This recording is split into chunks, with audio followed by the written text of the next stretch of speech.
Nah, untuk niat ini meskipun ia dasar, tapi dia punya dasar lagi. Niat tuh asas kan, dasar kan. Tapi si niat ini punya dasar lagi. Punya kayak orang mau bangun rumah tuh, kan pondasi. Tapi pondasi itu kan juga harus dibangun di atas tanah. Betul gak? Bikin pondasi di atas laut, terus di atas lumpur, ya goyang, bisa bertahan cuman berapa waktu aja, lama-lama hancur juga, gitu ya. Jadi niat itu pondasi. Nah, pondasi itu punya dasar lagi, punya tempat awalnya. Apa tuh tempat awalnya? Namanya persepsi kalau dalam istilah bahasa orang sekarang, atau namanya bahasa Indonesianya sudut pandang, gitu ya. Kalau dalam bahasa Arab namanya masyhad. Nah, ini sesuatu hal yang saya rasa salah satu dari yang terpenting yang diajarkan oleh guru kami Sayyidil Habib Umar bin Hafid. Dalam istilah kami para santri, seperti yang disampaikan Habib Umar bin Hafid, namanya masyhad.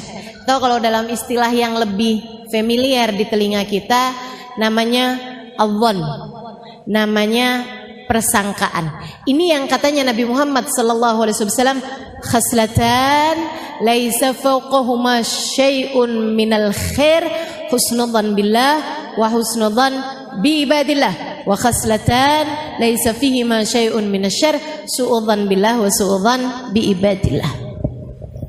Kata Nabi Muhammad, dua perkara, nggak ada lagi kebaikan lebih baik daripada dua perkara ini. Apa tuh Rasul? Dua sifat kata Nabi. Nggak ada lagi kebaikan lebih baik daripada dua sifat ini. Nggak ada sifat lebih baik daripada dua sifat ini, yaitu baik persangkaan kepada Allah yang pertama, yang kedua baik persangkaan kepada hambanya Allah. Nah, Nabi sebut lagi khaslatan laisa fawqahuma syai'un minasyarr. Dua sifat, enggak ada sifat lebih buruk lagi daripada itu. Apa tuh Rasul? Su'udzan billah, su'udzan bi ibadillah, buruk persangkaan kepada Allah, buruk persangkaan kepada Rasulullah. Itu. Jadi teman-teman sekalian, hal paling mendasar dalam hidup kita adalah niat. Tapi si niat itu juga punya dasar lagi gitu. Orang bisa punya niat baik kalau punya hal ini nih. Orang punya niat jelek kalau dia punya ini juga. Apa itu? Persepsi, cara pandang, gitu ya. Dzunun, persangkaan. Makanya teman-teman sekalian, hati-hati terhadap persangkaanmu. Hati-hati terhadap cara pandangmu. Hati-hati terhadap persepsimu. Tahu kalau saya boleh gampangin bahasanya, hati-hati terhadap sudut pandang, maksudnya adalah hati-hati dalam hidupmu terhadap fokusmu. Kamu mau fokusnya kemana? Karena hidup ini dengan segala macam permasalahannya itu seperti mata uang, selalu punya dua sisi, positif, negatif. Nah, kamu maunya fokusnya kepada yang mana? Gitu. Itu tuh akan melahirkan niat. Niat melahirkan tindakan. Tindakan melahirkan perbuatan.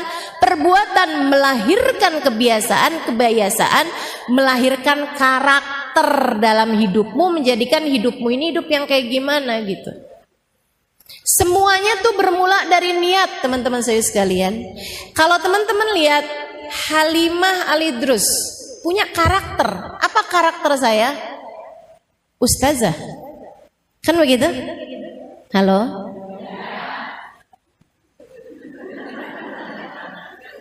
Orang masih lagi mikir udah dikasih jawabannya gitu. Saya kelamaan kalau suruh mikir sendiri ya. Itu namanya karakter. Kan begitu ya? Melekat dalam diri saya. Ibu-ibu kalau dengar nama Halimah Al-Idrus, apa yang ibu-ibu bayangin? Ustazah gitu. Pasti jarang banget ada yang misalnya gitu ya, Halimali terus, oh selebgram. Enggak kan? Walaupun follower saya banyak.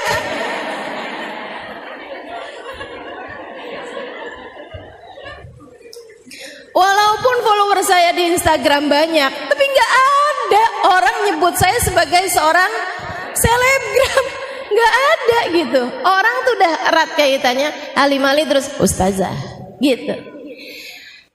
Nggak ada orang nyebut saya kayak misalnya gitu ya, Halimali terus oh YouTuber. Walaupun YouTube saya sampai sempet dihack gitu ya. Kalau nggak karena aktif di YouTube kan nggak sampai ada yang ngehack kan, gitu ya teman-teman sekalian. Tapi nggak ada gitu orang nyebut saya sebagai YouTuber gitu. Orang nyebutnya Halimali Idrus adalah ustazah. Itu namanya karakter. Nah, kenapa saya jadi ustazah? Karakter itu terbentuk kenapa? Karena adanya kebiasaan. Apa kebiasaan saya? Mengajar. Iya kan? Kalau kebiasaan saya nyapu, orang gak akan sebut saya sebagai seorang selebgram, sebagai seorang ustazah gitu. Kalau kebiasaan saya adalah memasak misalnya gitu ya, saya bukan ustazah akan tetapi seorang koki. Bukan artinya saya nggak pernah masak, bukan artinya saya nggak pernah nyapu gitu ya, akan tetapi itu semua tidak menjadi sesuatu hal yang kebiasaan yang saya lakukan, kan begitu gitu ya. Karena saya punya kebiasaan mengajar, saya punya karakter ustazah, kan begitu. Nih ujungnya nih karakter ustazah. Nah, sebelum jadi sebuah karakter itu jadi kebiasaan dulu mengajar. Dari zaman kapan ustazah mengajar? Itu tadi tuh di Asofa aja 2003. Kurang lama apa saya ngajarnya.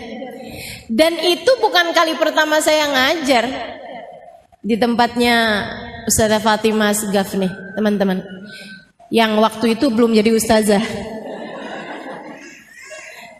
gitu ya. Itu bukan kali pertama saya mengajar. Kapan kali pertama saya mengajar? Sebelum itu kapan?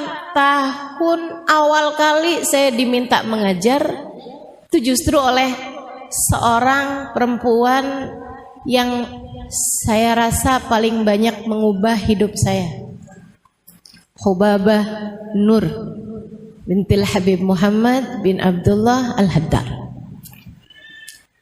Tahun 2000 doang.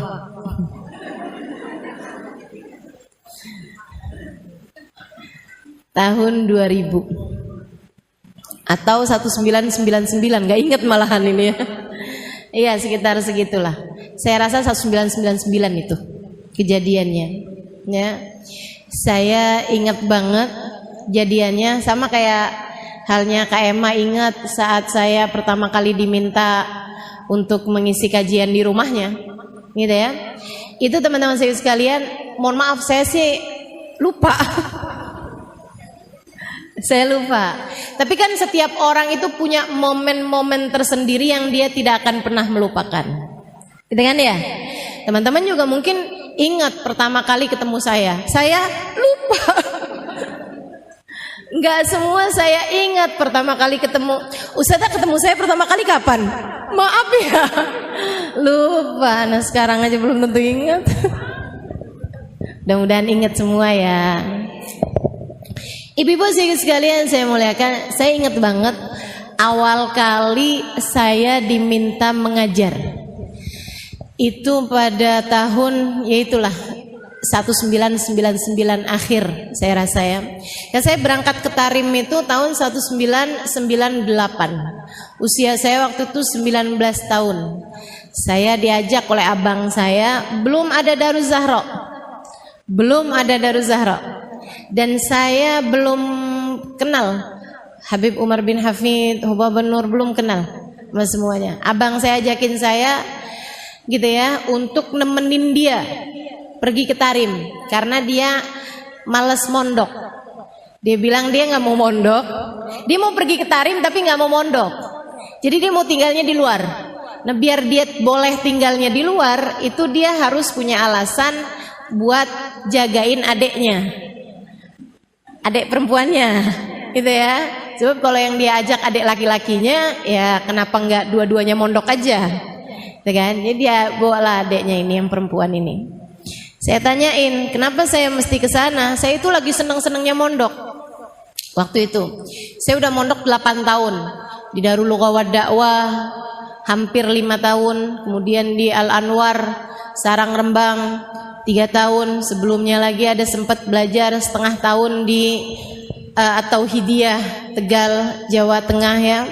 Nah, itu jadi saya udah mondok tuh udah lama gitu, udah 8 tahunan, seneng belajar ya, seneng belajar.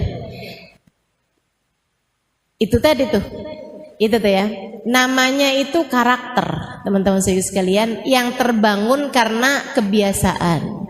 Nah kebiasaan ini tadi terbangun karena awal mulanya adalah tindakan memutuskan diri untuk pesantren, gitu kan. Kemudian selama di pesantren saya punya kebiasaan belajar dan saya seneng sama kebiasaan tersebut. Lagi seneng-senengnya mondok di pondok pesantren, abang saya ajakin, udah memang mau lulusan itu ya. Dan saya juga nggak punya rencana mau pindah ke pondok mana atau mau ngapain gitu. Abang saya ajakin saya untuk belajar ke Tarim.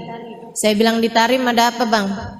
Iya sih, di Tarim tuh emang nggak ada pondok perempuan. Lah terus saya mau ngapain di sana?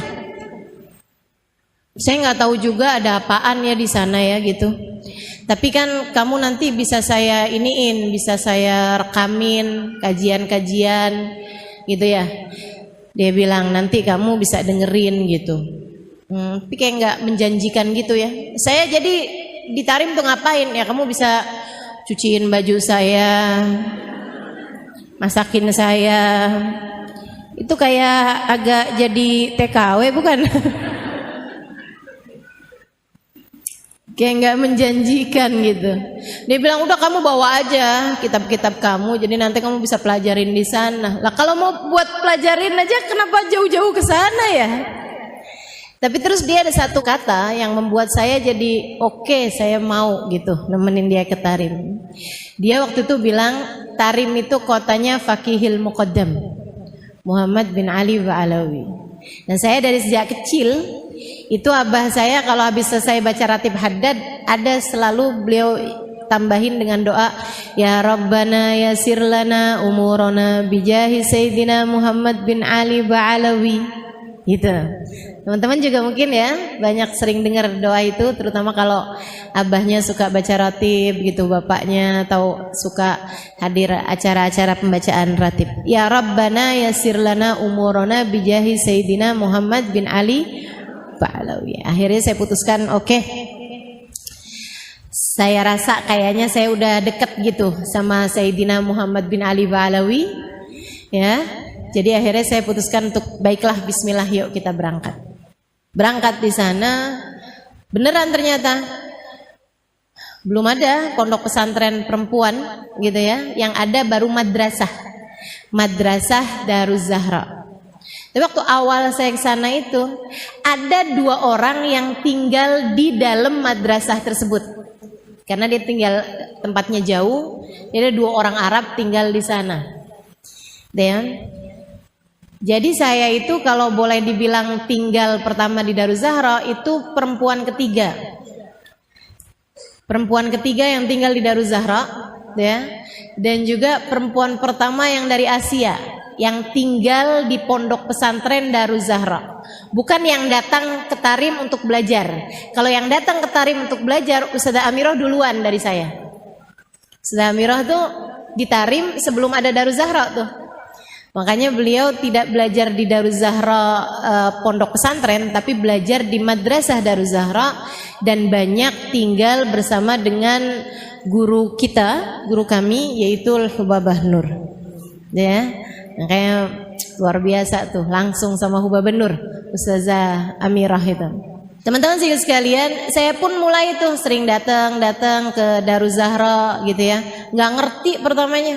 Orang Arab itu ngomongnya, orang Arab Tarim ngomong bahasa Arabnya ini banget tuh. Aneh gitu. Bahasa Arabnya banyak diubah-ubah. Mungkin karena dia di pelosok juga ya, Arabnya bagian dalam gitu. Jadi ada lahjahnya gitu. Kalau kayak di Indonesia nih kayak orang Madura gitu, atau kayak orang mana gitu yang bahasa Indonesianya pun dirubah-rubah gitu kan. Logatnya apa semuanya jadi berubah gitu ya. Kayak orang Betawi deh. Orang Betawi kan bahasa Indonesianya juga orang bule gitu ya, yang masih belajar bahasa Indonesia aku kamu bingung. Dengerin orang Betawi ngomong kok nggak ada aku kamunya, nggak ada sama sekali gitu ya kita ya kalau ngomong orang Betawi sini gitu. Jadi mereka tuh aneh banget gitu. Bahkan bahasa isyarat aja beda loh orang Tarim itu. Masya Allah. Mereka tuh kalau bilang iya gini, kalau bilang enggak, ya ampun, aneh banget ya sih. Masya Allah. Teman-teman sekalian, habis setahun saya tinggal di Tarim, saya udah kayak setengah tahun belajar di Tarim, saya udah mulai bisa ngobrol sama orang-orang Arab sana ya. Padahal waktu itu saya udah ketika berangkat itu saya udah bisa baca kitab Gundul. Karena saya mondok 8 tahun di Indonesia, saya udah bisa baca kitab Gundul dari sejak sebelum berangkat ke Tarim. Tapi di Tarim tuh saya belajar bahasanya dari awal lagi, belajar bahasa Arab percakapan ya, bersama dengan mereka tuh dari awal lagi gitu. Dengerin kajian juga kayak dari awal lagi, kayak dari nol, bener-bener nggak ngerti gitu. Teman-teman sekalian, sampai terus dapat sebulan, mulai ada banyak kata-kata yang bisa saya pelajari gitu. Mulain lagi 2 bulan, 3 bulan, 4 bulan, 5 bulan, 6 bulan tuh saya merasa udah mulai bisa ngobrol ya sama orang Arab. Tapi kalau suruh ngajar ya masih susah juga gitu kan. Sampai kemudian kurang lebih dapat 11 bulan itu awal kali saya disuruh ngajar tuh sama Hubaba. Gara-garanya ada satu ustazah, salah satu ustazah yang Masya Allah, Ustazah Zainab Al-Khatib, pernah juga datang ke Jakarta beberapa tahun yang lalu. Nah itu beliau lagi ngajar. Saya seneng banget hadir kajian beliau sirah Nabi, sejarah Nabi. Itu dia bisa nyeritain detil-ketil tahun kejadian, waktu kejadian, nama-nama tempat, kota-kota, sama petanya tuh dia bisa gambarin kejadiannya tuh di daerah sini. Ini nih deketnya sama daerah sini. Itu luar biasa sekali ya kekuatan memorinya ya. Orang Arab nih memang nggak banyak dosa, makanya nginget-nginget sesuatu jadi cepet banget gitu. Orang kita nih kebanyakan dosa, gampangan lupa. Akhirnya teman-teman, ada satu waktu Ustazah Zainab ngajarin fikih. Nah nih, kalau urusan fikih itu saya memang waktu di Sarang Rembang di Al Anwar itu pelajaran paling banyak yang saya pelajari adalah fikih. Makanya teman-teman kalau belajar fikih dari saya nggak usah merasa kayak yang bener nggak sih ini ustazah nyampein, nggak usah, percuma. Kok lain ya sama yang diajarin sama siapa misalnya gitu ya, nggak usah teman-teman, nggak usah ngerasa yang bener nggak sih ini ustazah nyampein. Tenang. Kamu tinggal nanyain aja, ustazah itu adanya di kitab apa, itu pendapatnya ulama siapa gitu kan. Ya, saya akan mampu mempertanggungjawabkan semua apa yang saya sampaikan. Karena saya belajar fikih itu bukan sebentar. Saya itu nyaris hafal semua isi kitab I'anatut Thalibin ala Syarhi Fathil Mu'in, dan itu 4 jilid yang saya ketika sebut namanya teman-teman tahu aja kagak. Enggak, bukan saya mau meremehkan dirimu, enggak. Tapi udah kelihatan dari mukanya udah.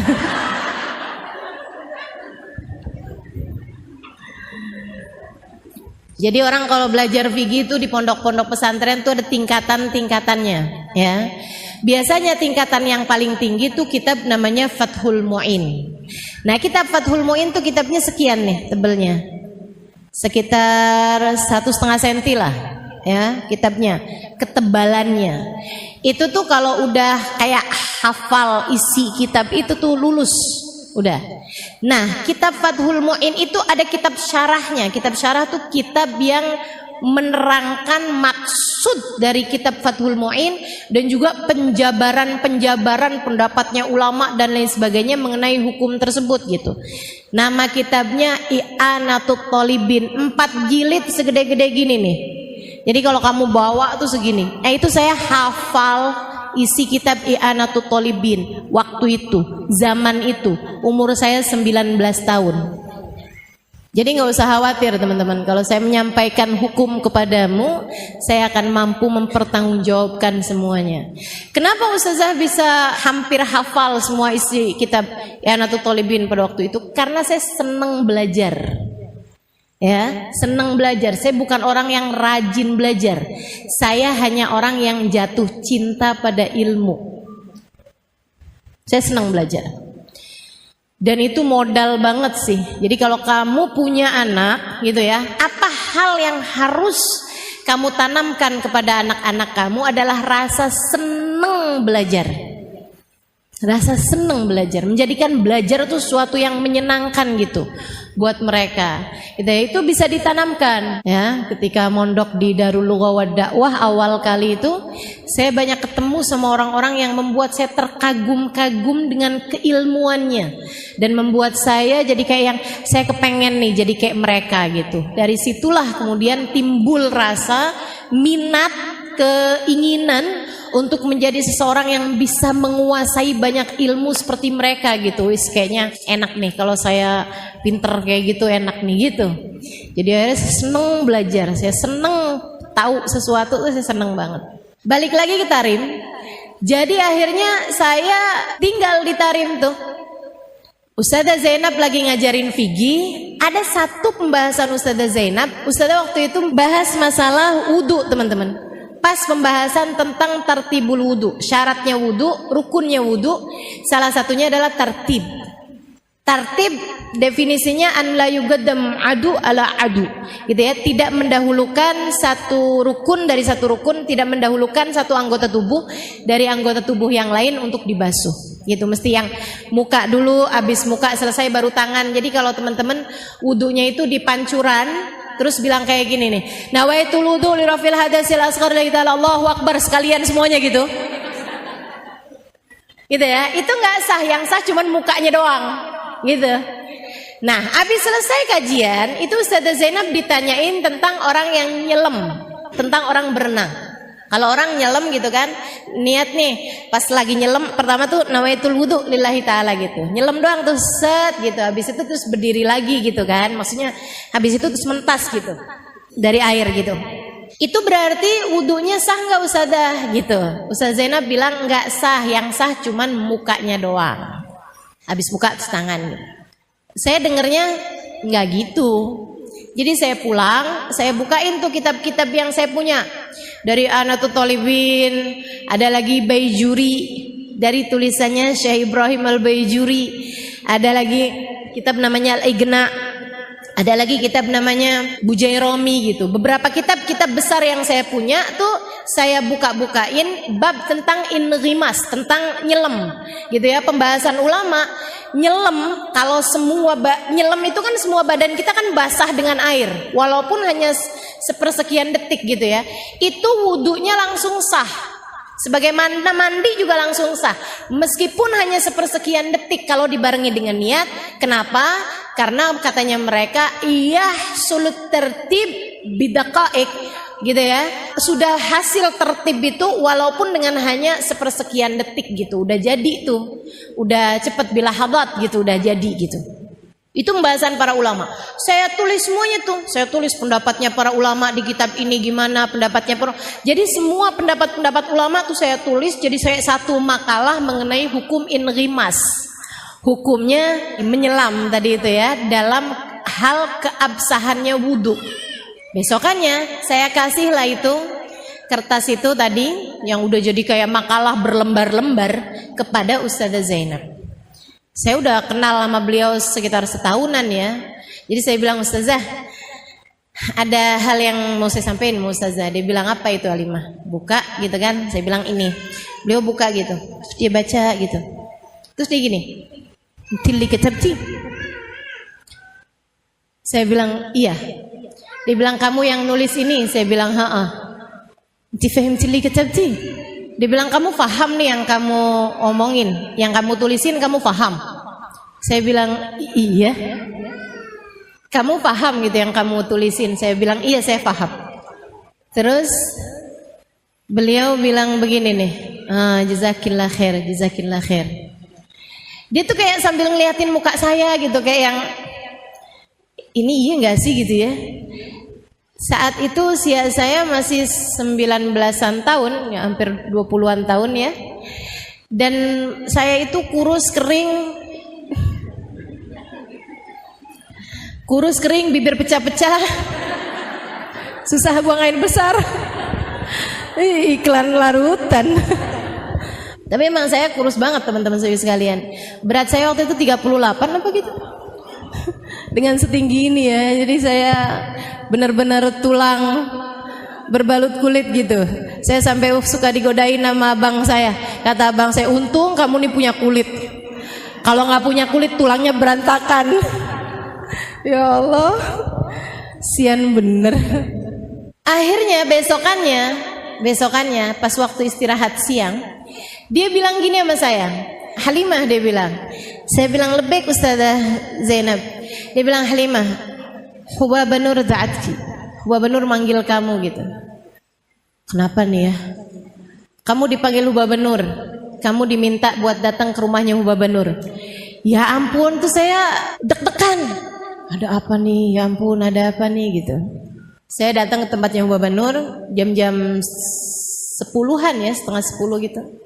Saya masuk ke rumahnya. Di sana tuh rumahnya orang Arab tuh pintu masuk laki-laki sama pintu masuk perempuan tuh beda pintu. Jadi hati-hati kalau datang ke Tarim gitu ya. Datang ke rumahnya orang tuh jangan asal masuk pintu rumah gitu.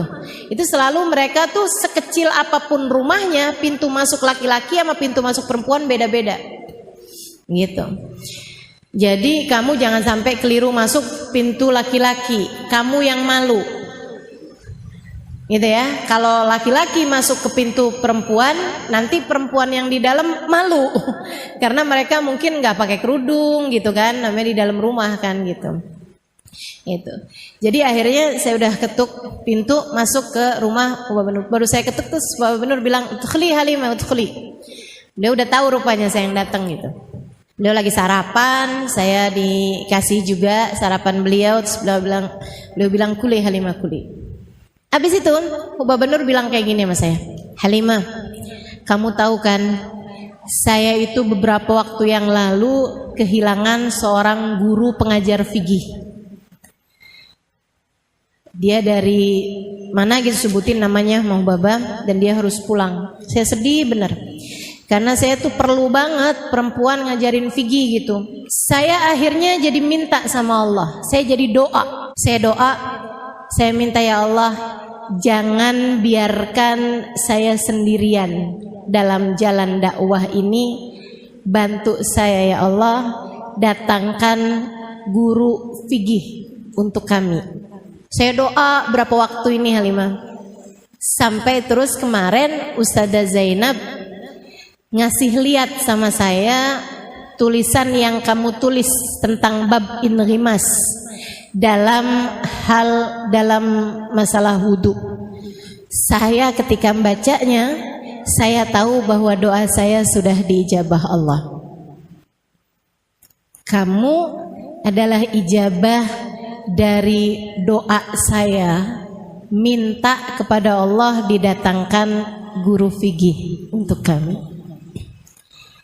Terima kasih Halimah. Saya tahu Allah tidak akan pernah membiarkan saya sendiri dalam jalan dakwah ini. Mengajarlah bersama kami nak, zakillah khair. Saya saat itu rasanya ngerasa kayak yang ya Allah, ucapan beliau tuh sampai sekarang saya nggak lupa gitu. Kamu adalah ijabah doa saya. Saya tahu Allah tidak akan pernah membiarkan saya sendiri. Allah hadirkan kamu untuk kami agar kamu bisa bersama dengan kami membantu dakwah ini. Gitu. Saya tahu Allah tidak akan pernah membiarkan saya sendiri. Terima kasih Halimah, mengajarlah bersama kami. Itu teman-teman saya sekalian, menurut saya salah satu ucapan paling indah, salah satu di antara ucapan paling indah yang pernah saya dengar. Gitu ya. Kalau Kak Emma tadi cerita bahwa saya bilang sama dia itu kan, buat Kak Emma apa sih yang enggak, gitu ya. Buat Kak Emma apa sih yang enggak gitu. Waktu itu saya ngomong kayak begitu gitu. Dan itu menurut dia adalah salah satu dari ucapan indah yang pernah didengar dalam seumur hidupnya, gitu kan. Salah satu dari ucapan-ucapan indah yang pernah dia dengar dalam hidupnya. Nah, saya menganggap bahwa permintaan Hubabah kala itu juga merupakan salah satu dari hal terindah dalam hidup saya yang pernah saya dengar. Saya bilang marhaba Hubabah, marhaba. Doakan saya biar saya bisa. Mulai besoknya saya udah langsung dapat jadwal ngajar. Di saat yang banyak dari perbendaharaan bahasa Arab itu belum saya tahu. Saya ingat banget, saya pernah menyampaikan mengenai syarat-syaratnya sujud. Di antara syarat sujud itu harus ada tahamul. Tahamul itu yang neken bagian kepalanya. Kalau kamu sujud kamu itu bisa dianggap sah kalau kamu itu sujud di atas sesuatu yang keras, gitu ya, bukan sesuatu yang sangat lentur banget gitu. Kamu nggak sah tuh sujud di atas sesuatu yang sangat empuk banget gitu, yang sampai kamu tuh nggak neken sama sekali gitu, kayak asal nempel gitu aja tuh nggak sah. Harus ada nekennya bagian kepala. Nekennya itu dengan definisi. Kalau sekiranya ada kerupuk, tuh kerupuknya patah, kerupuknya remek, gitu ya. Kerupuknya remuk, itu syarat sujud teman-teman saya sekalian. Nah itu saya waktu ngasih tahu sama teman-teman yang orang Arab, kan yang belajar nih kan madrasah masih kan. Ada orang-orang Indonesia, ada orang-orang mana juga yang pada berdatangan, ada orang Barat juga yang pada mulai berdatangan tahun itu. Tapi mayoritasnya orang-orang Arab. Nah, dan saya mengajarnya dalam bahasa Arab gitu kan. Saya nggak tahu bahasa Arabnya kerupuk. Saya bilang kalau ada sesuatu di tempat sujud kamu, itu kalau kamu teken dia pecah. Nah apa gitu kan? Apa ya? Zujaj katanya anak-anak ini, jadi main tebakan. Kaca, enggak sampai kaca. Ya ampun serem banget kalau syaratnya sujud harus mecahin kaca. Enggak sampai kaca saya bilang. Apa ya? Makanan apa ya dibilang kayak gitu. Makanan yang kalau kamu makan terus dibilang kerupuk. Ya ampun, gampang banget bahasanya.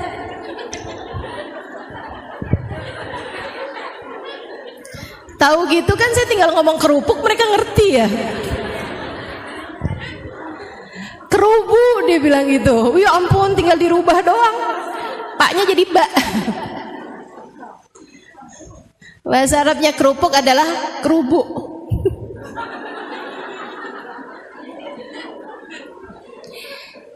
Saya pun mengajar mulai tahun itu 1999 sampai dengan sekarang tahun 2022. Berapa tahun tuh? Berapa tahun sih itu? 23 tahun. Saya udah ngajar 23 tahun. Masya Allah, Masya Allah. Kurang lama apa? Dari umur saya 20 tahun sampai umur saya sekarang 43 tahun. Teman-teman saya sekalian. Nah itu tuh kebiasaan sampai kemudian menjadi karakter. Kebiasaan itu diawali dengan tindakan pertama, kan begitu ya? Tindakan pertamanya adalah hari Hubabah Nur nyuruh, kemudian saya pun mulai mengajar. Nah, tindakan itu tuh teman-teman sekalian diawali dari niat. Niatnya sejak kapan? Sejak saya tamat SD. Ketika saya merasa bahwa saya belum tentu panjang umur, Meskipun ternyata persangkaan saya belum tentu panjang umur itu tidak terbukti, karena sampai sekarang saya masih hidup. Berarti umur saya kan panjang nih kan, udah sampai 43 gitu maksud saya. Ya nggak tahu kesananya masih panjang apa enggak, tapi saya menganggap bahwa umur saya sekarang ini berarti udah panjang. Saya udah hidup 43 tahun teman-teman saya sekalian. Udah panjang apa belum tuh? Panjang. Udah panjang menurut saya. Saya tuh dulu dari sejak SD, dari masih SD, saya selalu berpikir, saya tahu kalau saya punya kecerdasan lebih daripada teman-teman saya di SD. Ya, belum tentu dari kamu, belum. Tapi dari teman-teman saya sekelas di SD, saya punya kecerdasan lebih daripada mereka, sehingga saya selalu jadi bintang kelas. Saya nggak pernah kesulitan untuk belajar waktu itu. Saya jadi merasa bahwa saya ini kayaknya bisa belajar apa aja deh. Saya bisa belajar kedokteran, jadi saya bisa jadi dokter. Saya bisa belajar cara bangun rumah, bikin saya bisa jadi arsitek. Teman-teman saya sekalian, cuman saya pikir saya mau belajar apa ya yang sekiranya kalau saya berumur pendek sekalipun saya akan bermanfaat ilmunya. Saya pikir kalau saya belajarnya itu kedokteran, belum tentu saya panjang umur, sehingga saya belum tentu memanfaatkan ilmu saya.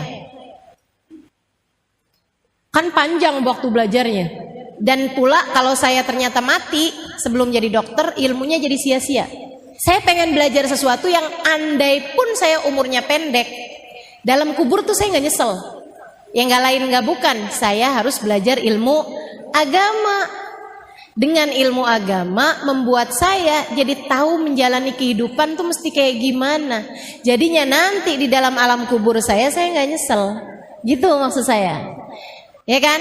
Karena kan malaikat mungkar nakir nggak mungkin nanyain saya resep obat.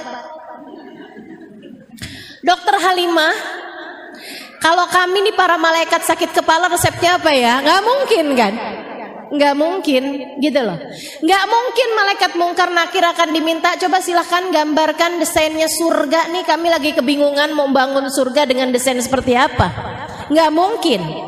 Jadinya yang saya pikir ya udah dah, saya mau belajar ilmu yang di kuburan pun saya akan ditanya mengenai itu, yaitu ilmu agama. Ya kan begitu kan? Ilmu agama gitu. Tuhan kamu siapa? Dan itu kan bukan dijawab pakai lisan, akan tetapi pakai hati. Ini saya kepengen gimana caranya biar Tuhan saya tuh meresap ada dalam hati saya seumur hidup saya. Kalau ditanya-tanya apa kitabmu gitu ya, apa imammu, apa petunjukmu dalam kehidupan, saya akan bisa menjawab Al-Quran imami, Al-Quran adalah imamku, Al-Quran adalah petunjuk dalam kehidupanku, dan saya ngerti isinya Al-Quran. Jadi saya harus belajar ilmu agama.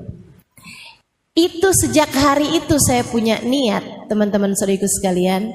Sampai kemudian lahirlah tindakan berupa saya belajar di pondok pesantren, kemudian terus belajar di pondok pesantren, terus belajar di pondok pesantren. Niat saya selamat di akhirat, bermanfaat ilmu saya buat banyak orang.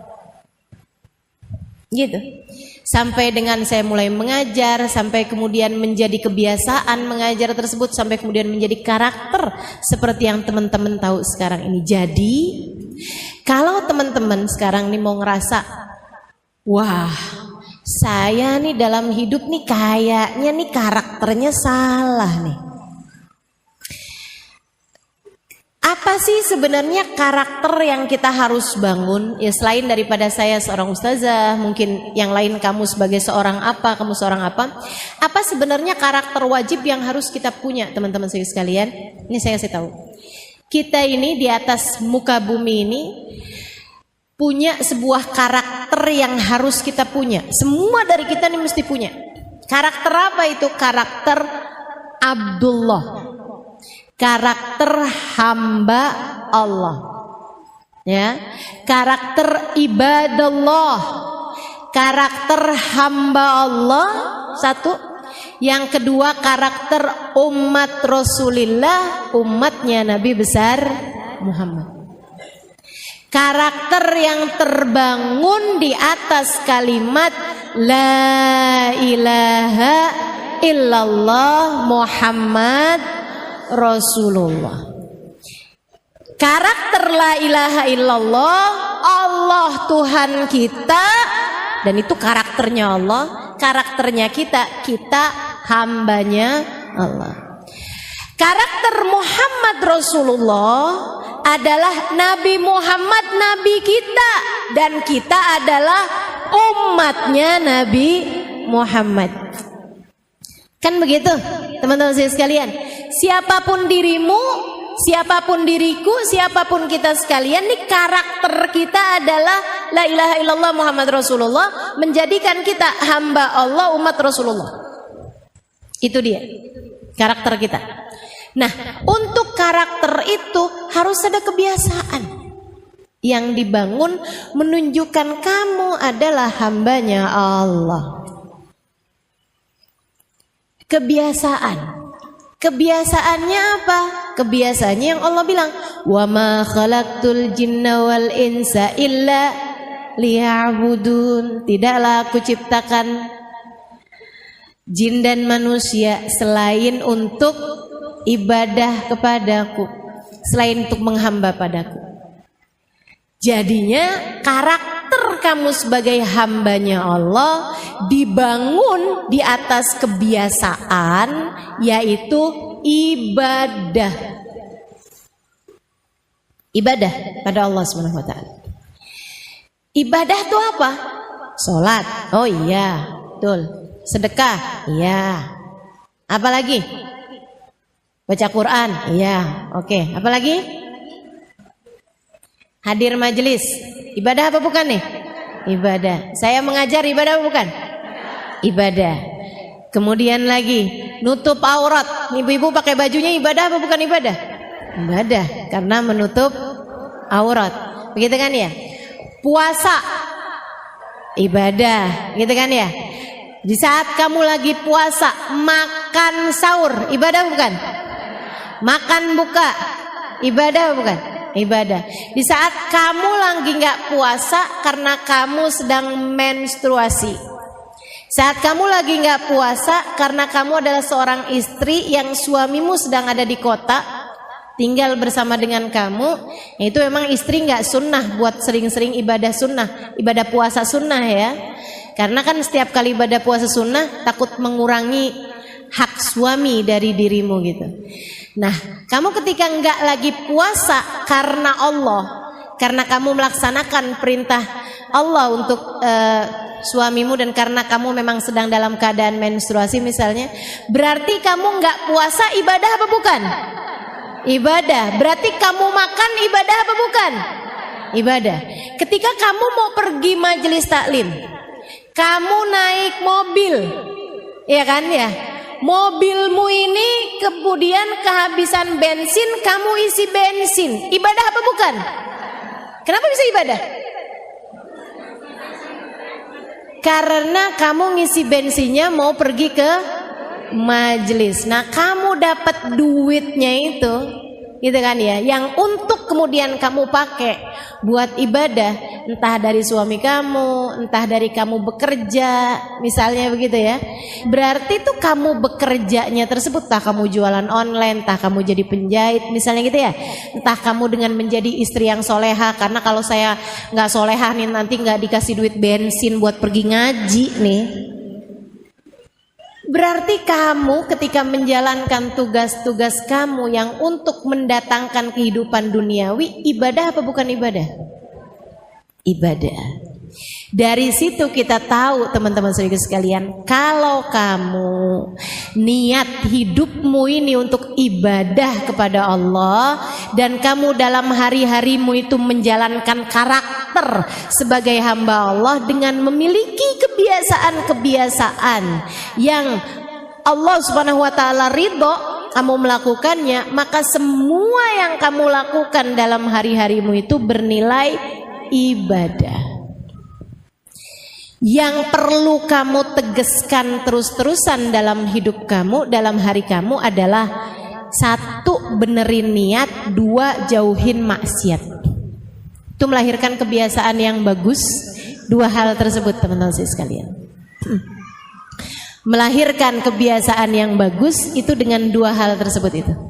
Yang pertama jauhin dosa, yang pertama benerin niat, yang kedua jauhin maksiat, jauhin dosa. Gitu ya. Dua hal itu kalau kamu kerjain terus-terusan gitu. Semua yang kamu kerjain tuh bisa jadi taat.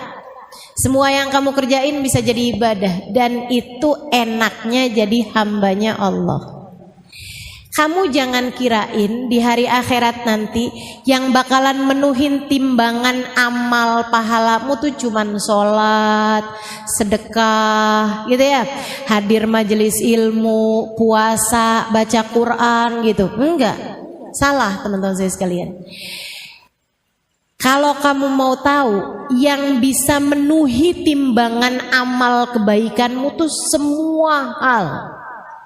Kamu makan bisa ada pahalanya, kamu mandi bisa ada pahalanya, kamu pakai baju ada pahalanya, kamu beli bajunya ada pahalanya, kamu pakai kaos kaki ada pahalanya, kamu beli kaos kaki ada pahalanya, kamu masak ada pahalanya, kamu cuci piring ada pahalanya, kamu nyapu ada pahalanya, kamu buka tirai pagi hari ada pahalanya, kamu ngapa-ngapain bahkan kamu nafas tuh bisa berpahala semuanya teman-teman saya sekalian.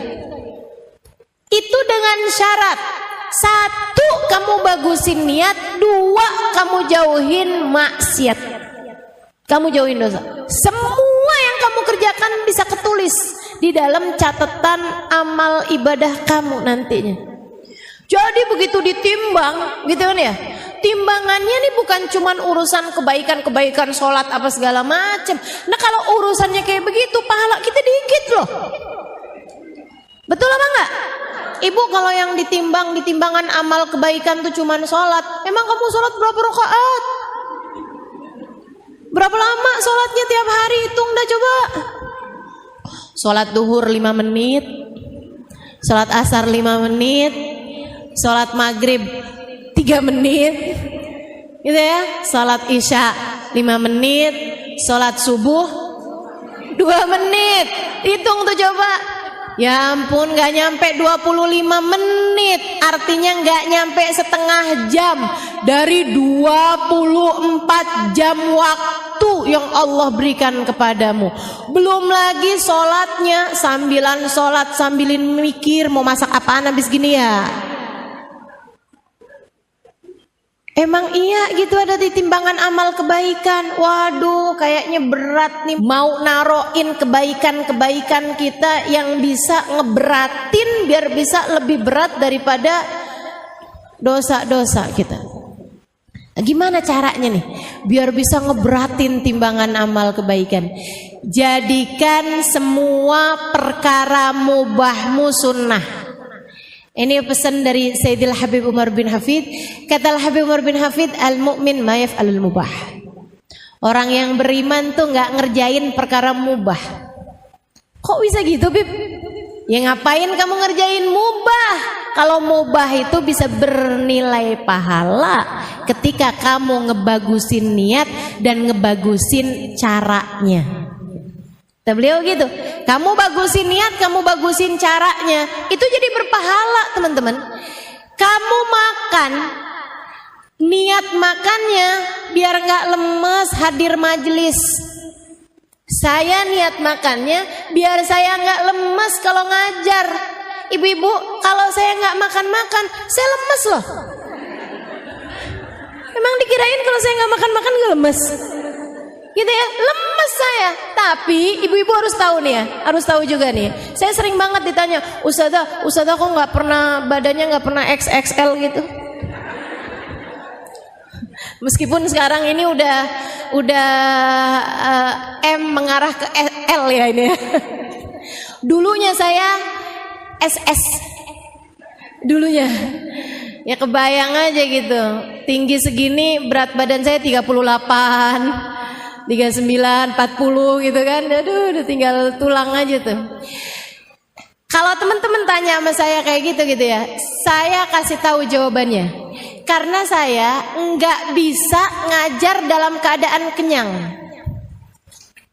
Saya susah konsentrasi mengajar dalam keadaan kenyang. Makanya saya menghindari makan sampai kenyang sebelum majelis.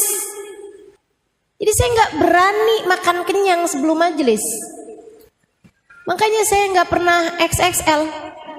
Nah tiap hari ngajar. Jadi saya setiap kali makan nih, ya ampun nih kalau kenyang saya susah konsentrasi. Jadi saya kurangin lagi nasinya. Gitu. Masa kayak begitu saya nggak jadi ibadah? Ibadah dong. Malaikat mau nggak nyatet sebagai ibadah kan nggak enak, ya ampun dia nih sampai padahal masih lapar loh. Sian. Dia nih padahal masih lapar tapi dia nggak mau makan banyak-banyak. Soalnya dia bilang katanya kalau dia makan banyak dia nggak bisa ngajar. Kesian dah kita tulis pahala banyak-banyak dah. Gitu. Teman-teman cikgu sekalian yang saya muliakan, kalau kamu nggak makan, kamu lemas. Kamu makan, makanmu bernilai ibadah. Karena kamu niat dengan makan tersebut biar nggak lemes ngerjain taat. Apalagi kalau makan kamu itu ditambah dengan adab-adabnya makan. Adabnya makan yaitu tadi, sebelum kenyang udah berhenti. Adabnya makan pakai tangan kanan. Adabnya makan sambil duduk, nggak sambil berdiri, gitu kan ya. Adabnya makan diawali dengan bismillah, diakhiri dengan hamdalah, dikunyah dengan baik makanannya, kan gitu ya. Kemudian kan kita juga makannya nih ngindarin yang nggak jelas kehalalannya. Mau kelihatan seenak apapun, kalau ternyata itu adalah BABI, kita nggak akan mau sentuh, betul apa enggak? Wih, kelihatannya enak banget, ya ampun. Wih, enak banget nih. Ini daging apaan nih? Sapi? Bukan, Mbak. Apaan ya? Tapi ini babinya babi halal, Mbak. Kenapa kok bisa halal? Disunat. Babinya disunat. Masya Allah. Teman-teman cikgu sekalian yang saya muliakan, jadi kan kita udah menghindari dosa. Kita buat makan nih nggak ngambil yang bukan hak kita. Kita kerja dengan cara yang halal untuk mendatangkan uang untuk kita beli makanan tersebut. Bukan hasil korupsi, bukan hasil nilang, bukan hasil ngambit duit di saku suami. Kita dapetin makanan tersebut dengan uang halal. Kita beli pakai uang halal makanannya. Makanannya halal. Kita makannya dengan adab-adab yang disunahkan oleh Nabi Muhammad. Niat makannya biar enggak lemes untuk mengerjakan ibadah kepada Allah. Pahala, teman-teman. Kamu makan berpahala dan dosa-dosa berguguran dari tubuhmu itu. Makanannya jadi sumber energi kebaikan. Makanya kalau kamu bilang saya kok berat banget ya mau mengerjakan kebaikan gitu, kamu liatin makananmu tuh mungkin ada yang haram. Apanya yang haram ya? Mungkin bukan makanannya haram, tapi dapatnya dari hasil yang haram. Hati-hati teman-teman, coba liatin aja di sekeliling. Yang pada korupsi, yang pada jadi pejabat tapi yang dolim sama rakyat, gitu ya. Atau yang jadi, mohon maaf, yang jadi polisi tapi suka nilang orang, gitu kan ya. Bu, bukan apa masalahnya? Ada nggak orang yang ditilang ikhlas? Jarang loh. Betul apa enggak? Alhamdulillah kena tilang. Ya Allah, seneng banget, saya mau ngasih polisi. Ada yang begitu? Nggak ada, nggak pernah lihat saya. Mesti orang tuh kalau udah ketemu ini kan polisi kan, astagfirullah, kok deg-degan ya rasanya ya. Apakah ini yang dinamakan jatuh cinta? Masya Allah. Nggak ada yang ikhlas tuh, kalaupun juga ngeluarin duit, ya ampun, nggak ada yang ikhlas. Udah apalagi ditambah dengan hadis ar-rashi wal murtashi finnar, yang nyuap dan yang disuap masuk neraka. Serem banget, serem banget. Jadi teman-teman sekalian yang saya muliakan, kalau uangnya itu hasilnya halal, insya Allah semuanya bakal gampang ngerjain ketaatan. Makanya kalau kamu mau benerin hidup kamu tuh, salah satu dari yang harus kamu benerin biar taat yang dikerjakan adalah penghasilannya juga mesti halal. Teman-teman sekalian, liatin aja di sekeliling kamu. Kalau ada orang berpenghasilannya haram, apalagi pakai judi, apalagi pakai pinjol, pinjaman online tuh, kamu pikir nggak haram? Ini mana dia nih yang suka pinjol nih? Ya ampun, buka YouTube sekarang iklannya pinjaman online semua. Astagfirullah, astagfirullah. Riba teman-teman. Dan riba itu dosa, satu dari dua dosa yang Allah ancam dalam Al-Quran. Kalau kamu nggak berhenti, aku perangi, kata Allah. Nih jangan main-main sama urusan riba. Ayo nih, mana dia nih, emak-emaknya nih, yang suka kredit panci, yang suka hutang-hutang online nih, pinjaman online atau pinjaman berbunga, pinjam uang di bank, pinjam uang yang dijanjikan inian ya, apa sih namanya, bunga gitu. Teman-teman saya sekalian tuh haram tuh. Dan jangan main-main teman-teman saya sekalian. Haramnya bukan dosa kecil, tuh dosanya gede. Sampai katanya para ulama, salah satu dari dosa-dosa tertinggi yang bisa dipastikan pelakunya matinya tidak husnul khotimah. Dalam Al-Quran, saya baca nih di Quran nih. Oh, saya baca Quran dan insya Allah banyak yang ngerti artinya. Saya baca Quran. Di dalam Quran hanya ada dua dosa loh yang disebutkan sama Allah. Kalau kamu nggak berhenti, aku perangi kamu, kata Allah. Fa ilam tantahu fa'danu biharbin minallahi ta'ala wa rasulih. Kalau kamu nggak berhenti, aku ajak kamu perang. Orang diperangin sama Allah tuh gimana ceritanya bisa menang? Orang diperangin sama Allah tuh hancur sehancur-hancurnya hidupnya teman-teman. Dosa apa itu Ustazah? Yang pertama dosa ngebunuh Nabi. Yang namanya orang tuh dosa paling gede ngebunuh Nabi. Udah kebayang kayak apa dosanya? Nabi diutus sama Allah malah dibunuh sama dia. Orang yang ngebunuh Nabi Saleh, orang yang ngebunuh Nabi Daud, orang yang ngebunuh Nabi Zakaria, orang yang ngebunuh nabi-nabinya Allah Subhanahu wa taala, nabi dibunuh sama mereka. Itu teman-teman dosanya. Waduh, udah nggak kebayang deh, udah nggak kebayang.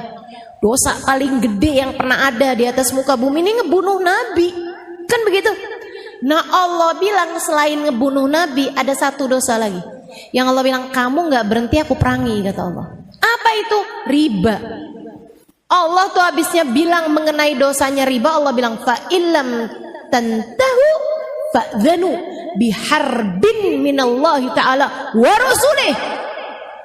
Kalau kamu nggak berhenti utang-utangan online, kalau kamu nggak berhenti utang-utang riba, apalagi kamu yang ngeribain duit kamu, aku ajak kamu perang, kata Allah.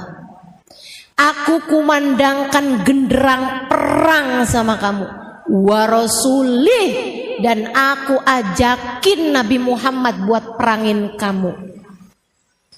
Ibu-ibu, jangan sampai kamu hadir majelis maulid, kamu bilang pengen biar dicinta sama Nabi Muhammad.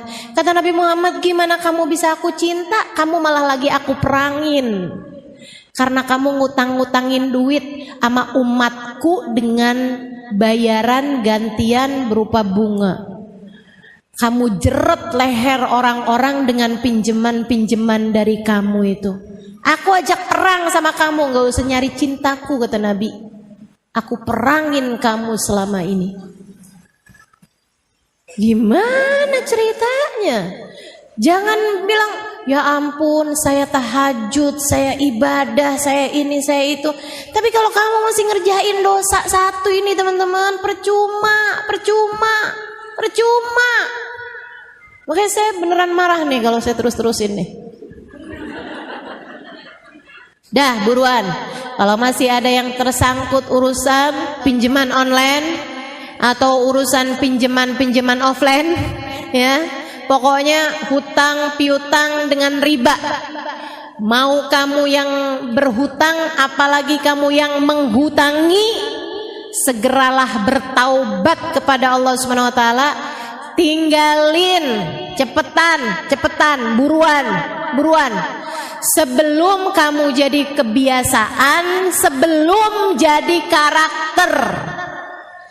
Si fulana, siapa dia? Oh, tukang renten itu. Ah, tuh sebelum jadi gitu. Sebelum jadi karakter.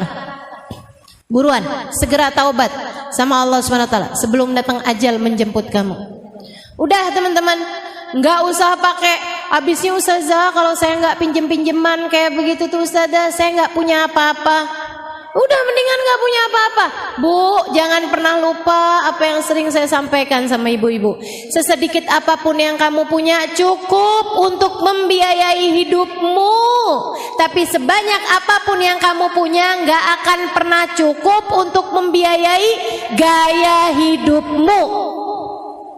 Mau punya berapa banyaknya gak bakalan cukup, Bu, kalau yang kamu biayai adalah gaya hidup. Makanya kalau mau hidupnya tenang, jangan kebanyakan gaya. Dah, gak usah kebanyakan gaya. Ya ampun. Nih ya, ustazah kalau pinjemannya gak pakai bunga gimana ustazah? Ya halal sih halal, tapi Bu, hati-hati ya, jangan sampai kamu punya kebiasaan berhutang. Apalagi kalau sampai alhamdulillah dia kayaknya lupa dah. Alhamdulillah kayaknya dia lupa tuh. Yaudah aja dah. Ibu pernah ketemu gak ada orang utang kagak dibayar-bayar, tapi status di Instagram healing mulu. Statusnya tinggal healing di pantai, gitu kan ya? Healing di gunung, healing mulu Bu. Giliran ditagih utang hilang. Ada tuh yang modelannya kayak gitu. Ada apa nggak? Mana orangnya? Mau lihat saya nih orang yang mana nih? Masya Allah nggak hadir ya. Dah nggak pakai deh, nggak pakai. Yang punya utang buruan bayar, buruin bayaran, buruan bayarin.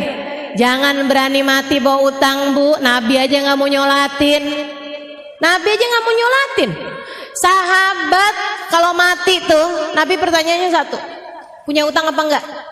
Oh dibilang nggak punya Rasul, ya udah deh saya sholatin, gitu. Tapi kalau dibilang maaf Rasul dia punya utang, enggak saya nggak mau nyolatin. Ya Rasul kesian nih dia saudara saya Rasul, masa nggak nyolatin? Enggak saya nggak mau nyolatin orang mati bawa utang. Kenapa Nabi sampai nggak mau nyolatin orang mati bawa utang? Bu, ini kamu kalau hidup di zaman Nabi nih Bu, kamu nggak disolatin loh Bu kalau mati bawa utang. Ibu mau gitu? Astagfirullah, jangan sampai Bu, pokoknya jangan berani dah mati bawa utang. Jadi gimana nih Ustazah? Udah gak usah pakai utang nih ibu-ibu sekalian. Biasa-biasa aja, yang ada kita pakai, yang gak ada ya udah. Enggak? Ya udah gak apa-apa kok. Gini di majelis taklim gak ketahuan mana kerudungan mahal, mana yang murah. Gak ketahuan Bu, mana yang abaya di atas 100 juta, mana yang 100.000. Udah gak usah. Lagian ibu-ibu sekalian, kalau yang make orangnya keren biar kata murah kelihatan mahal. Maksud saya bukan saya, tapi ada orang-orang biar kata pakainya barang-barang murah juga kelihatannya mahal. Ya Bu ya, salah satunya saya. Masya Allah. Kalau orang yang gak keren Bu, biar kata pakai barang mahal juga dikirain KW. Udah dah. Ya Bu ya, nggak usah kamu jadikan tampilanmu sebagai nilai hidup kamu. Nggak di situ nilai hidupmu. Nilai hidupmu ada para karakter kamu sebagai hambanya Allah, sebagai umatnya Rasulullah. Jadi teman-teman saya sekalian, Habib Umar bin Hafid bilang, orang mukmin nggak ngerjain barang mubah. Ingat-ingatin saya, orang mukmin nggak ngerjain barang mubah. Apatah lagi makruh, apatah lagi haram. Mubah aja enggak kok kita. Gitu. Kenapa orang mukmin nggak ngerjain barang mubah? Karena di saat dia mengerjakan perbuatan mubah sekalipun, niatnya bagus, adabnya bagus, sehingga dia berpahala semuanya. Ya. Dan itu semuanya tuh kebiasaan yang dilahirkan dari perbuatan yang dilahirkan dari awal tindakan itu semuanya bergantung dari niat. Nah, si niat ini nih berdasar dari perspeksi, berdasar dari masyhad, berdasar dari sudut pandang. Maka ibu-ibu kalau pengen ngebenerin hidup, benerin niatmu. Dan kalau kepengen ngebenerin niatmu, maka benerilah cara pandangmu. Makanya kenapa ngaji penting, membuatmu tahu harus memandang dengan cara bagaimana. Gitu. Kenapa ngaji penting? Membuat kamu bisa ngerti cara memandang sesuatu, Bu. Gitu ya, Bu ya? Yang mesti dibenerin tuh ibu-ibu sekalian. Sekarang gini deh. Kamu punya suami. Nih ya, buat para istri yang punya suami nih kan. Nih kamu nih, kalau kepengen ngebenerin rumah tangga kamu gitu, bukan dengan cara kamu ngebenerin fisik kamu gitu. Oh, saya kepengen ngebenerin rumah tangga nih biar suami nggak kemana-mana. Jadi saya harus berpenampilan dengan tampilan yang bagus. Karena hidung saya ini belum mancung, saya sepertinya perlu buat nambahin. Iya. Buat nambahin apaan di hidung jadi biar agak sedikit lebih mancung, filler sana, filler sini, tarik benang, sulam alis, sulam bibir, kemudian tanam bulu mata gitu ya. Pulang-pulang keluar dari salon, jangankan orang lain, suaminya sampai nggak kenal. Siapa ini? Enggak gitu, Bu. Bukan juga dengan kamu memperbaiki tampilan-tampilan. Wah, ini harus, ini rumah harus ininya harus di dicat ulang ini apa? Enggak perlu. Apalagi dengan memaksakan diri, ini rumah tangga jadi bagus kalau kita punya mobil, kalau kita punya rumah bagus, kalau kita punya rumah yang ada halamannya, biar saya nggak perlu healing jauh-jauh, saya cukup dengan keluar rumah aja, saya dengan memandang kebun-kebun di belakang rumah saya. Lah itu perlu berapa miliar buat kamu mewujudkannya? Ibu-ibu saudariku sekalian, bukan itu yang perlu kamu benahi, Bu, bukan. Kamu ingin membenahi rumah tanggamu, benahi niat dalam berumah tangga, benahi sudut pandang terhadap sesuatu. Benahi niat. Apa niatnya? Saya berumah tangga buat ibadah. Saya berumah tangga ini buat ibadah. Saya jadi istri dia, saya mau nyari pahala. Bukan mau nungguin transferan. Saya jadi istri dia ini bukan untuk dicintai dengan sepenuh hatinya, bukan. Akan tetapi untuk biar saya diridhoi sama Allah Subhanahu wa taala, pemilik dia. Pemilik suami saya. Nih Bu, kalau kamu udah nyari Allah, Allah bakalan bikin hati hamba-hamba terpaut padamu. Itu kamu gak usah khawatir. Itu kamu gak usah. Kamu dapetin Allahnya, Allah bakalan kasih semuanya. Anak-anak soleh-soleha, suami cinta sama kamu, saudara sayang sama kamu. Kalau kamu dapat ridha Allah Subhanahu wa taala, gak usah khawatir itu. Jadi kamu nyari Allahnya, itu niat kamu. Apa-apaan nyari ridha Allah, nyari ridha Allah, nyari ridha Allah. Jangankan dalam perlakuan kamu kepada suami kamu yang besar-besar, bahkan sekedar kamu senyum sama suami, kamu nanyain apa kabar dia, kamu pijitin kakinya, bukan karena biar kamu dikasih transferan lebih banyak. Akan tetapi karena kamu ingat nih semuanya pahala nih, ya Allah, saya pengen nyari pahala di sisimu ya Allah. Ini ibadah saya nih, disuruh baca Quran suka ngantuk, disuruh tahajud suka berat matanya, disuruh puasa lapar, ya udah deh yang enak-enak aja dah, pijitin kaki suami. Kan begitu ya? Senyum di hadapan suami itu pahalanya nambah-nambah terus. Malaikat rokib sibuk loh ibu-ibu.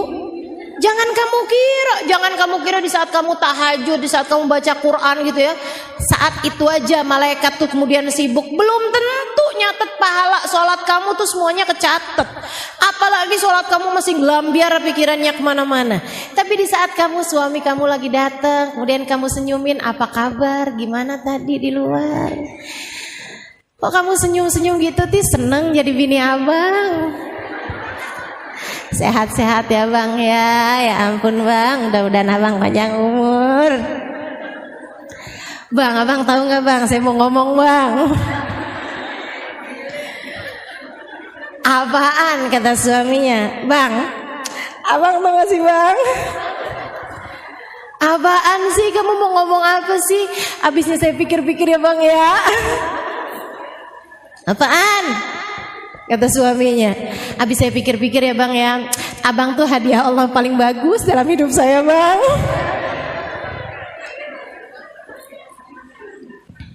Bu, kamu kayak gitu, kamu bicara seperti itu, kamu menyenangkan hati suamimu seperti itu, malaikat rokib sibuk nyatet pahalanya.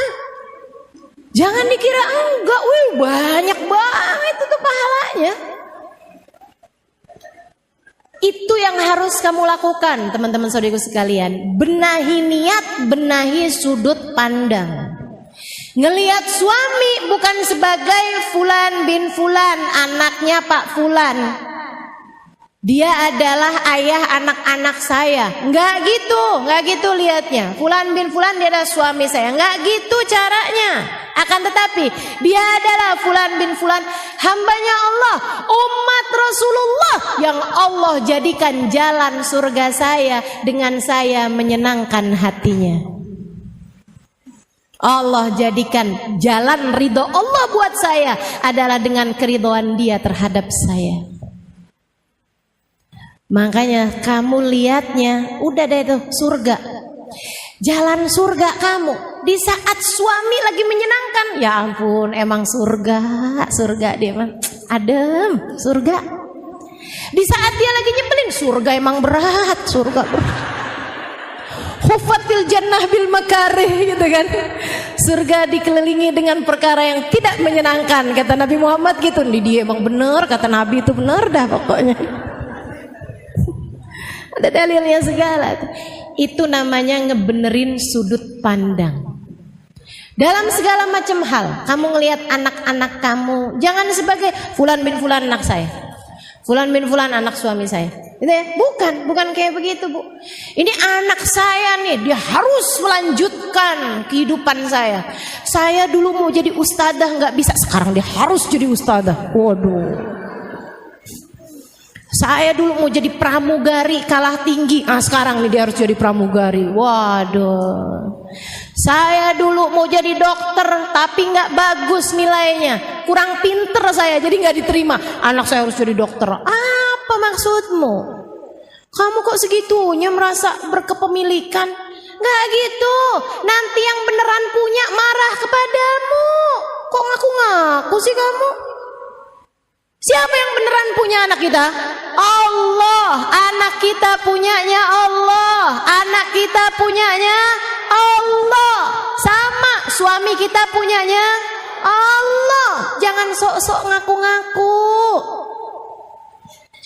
Anak kamu punyanya Allah, Bu.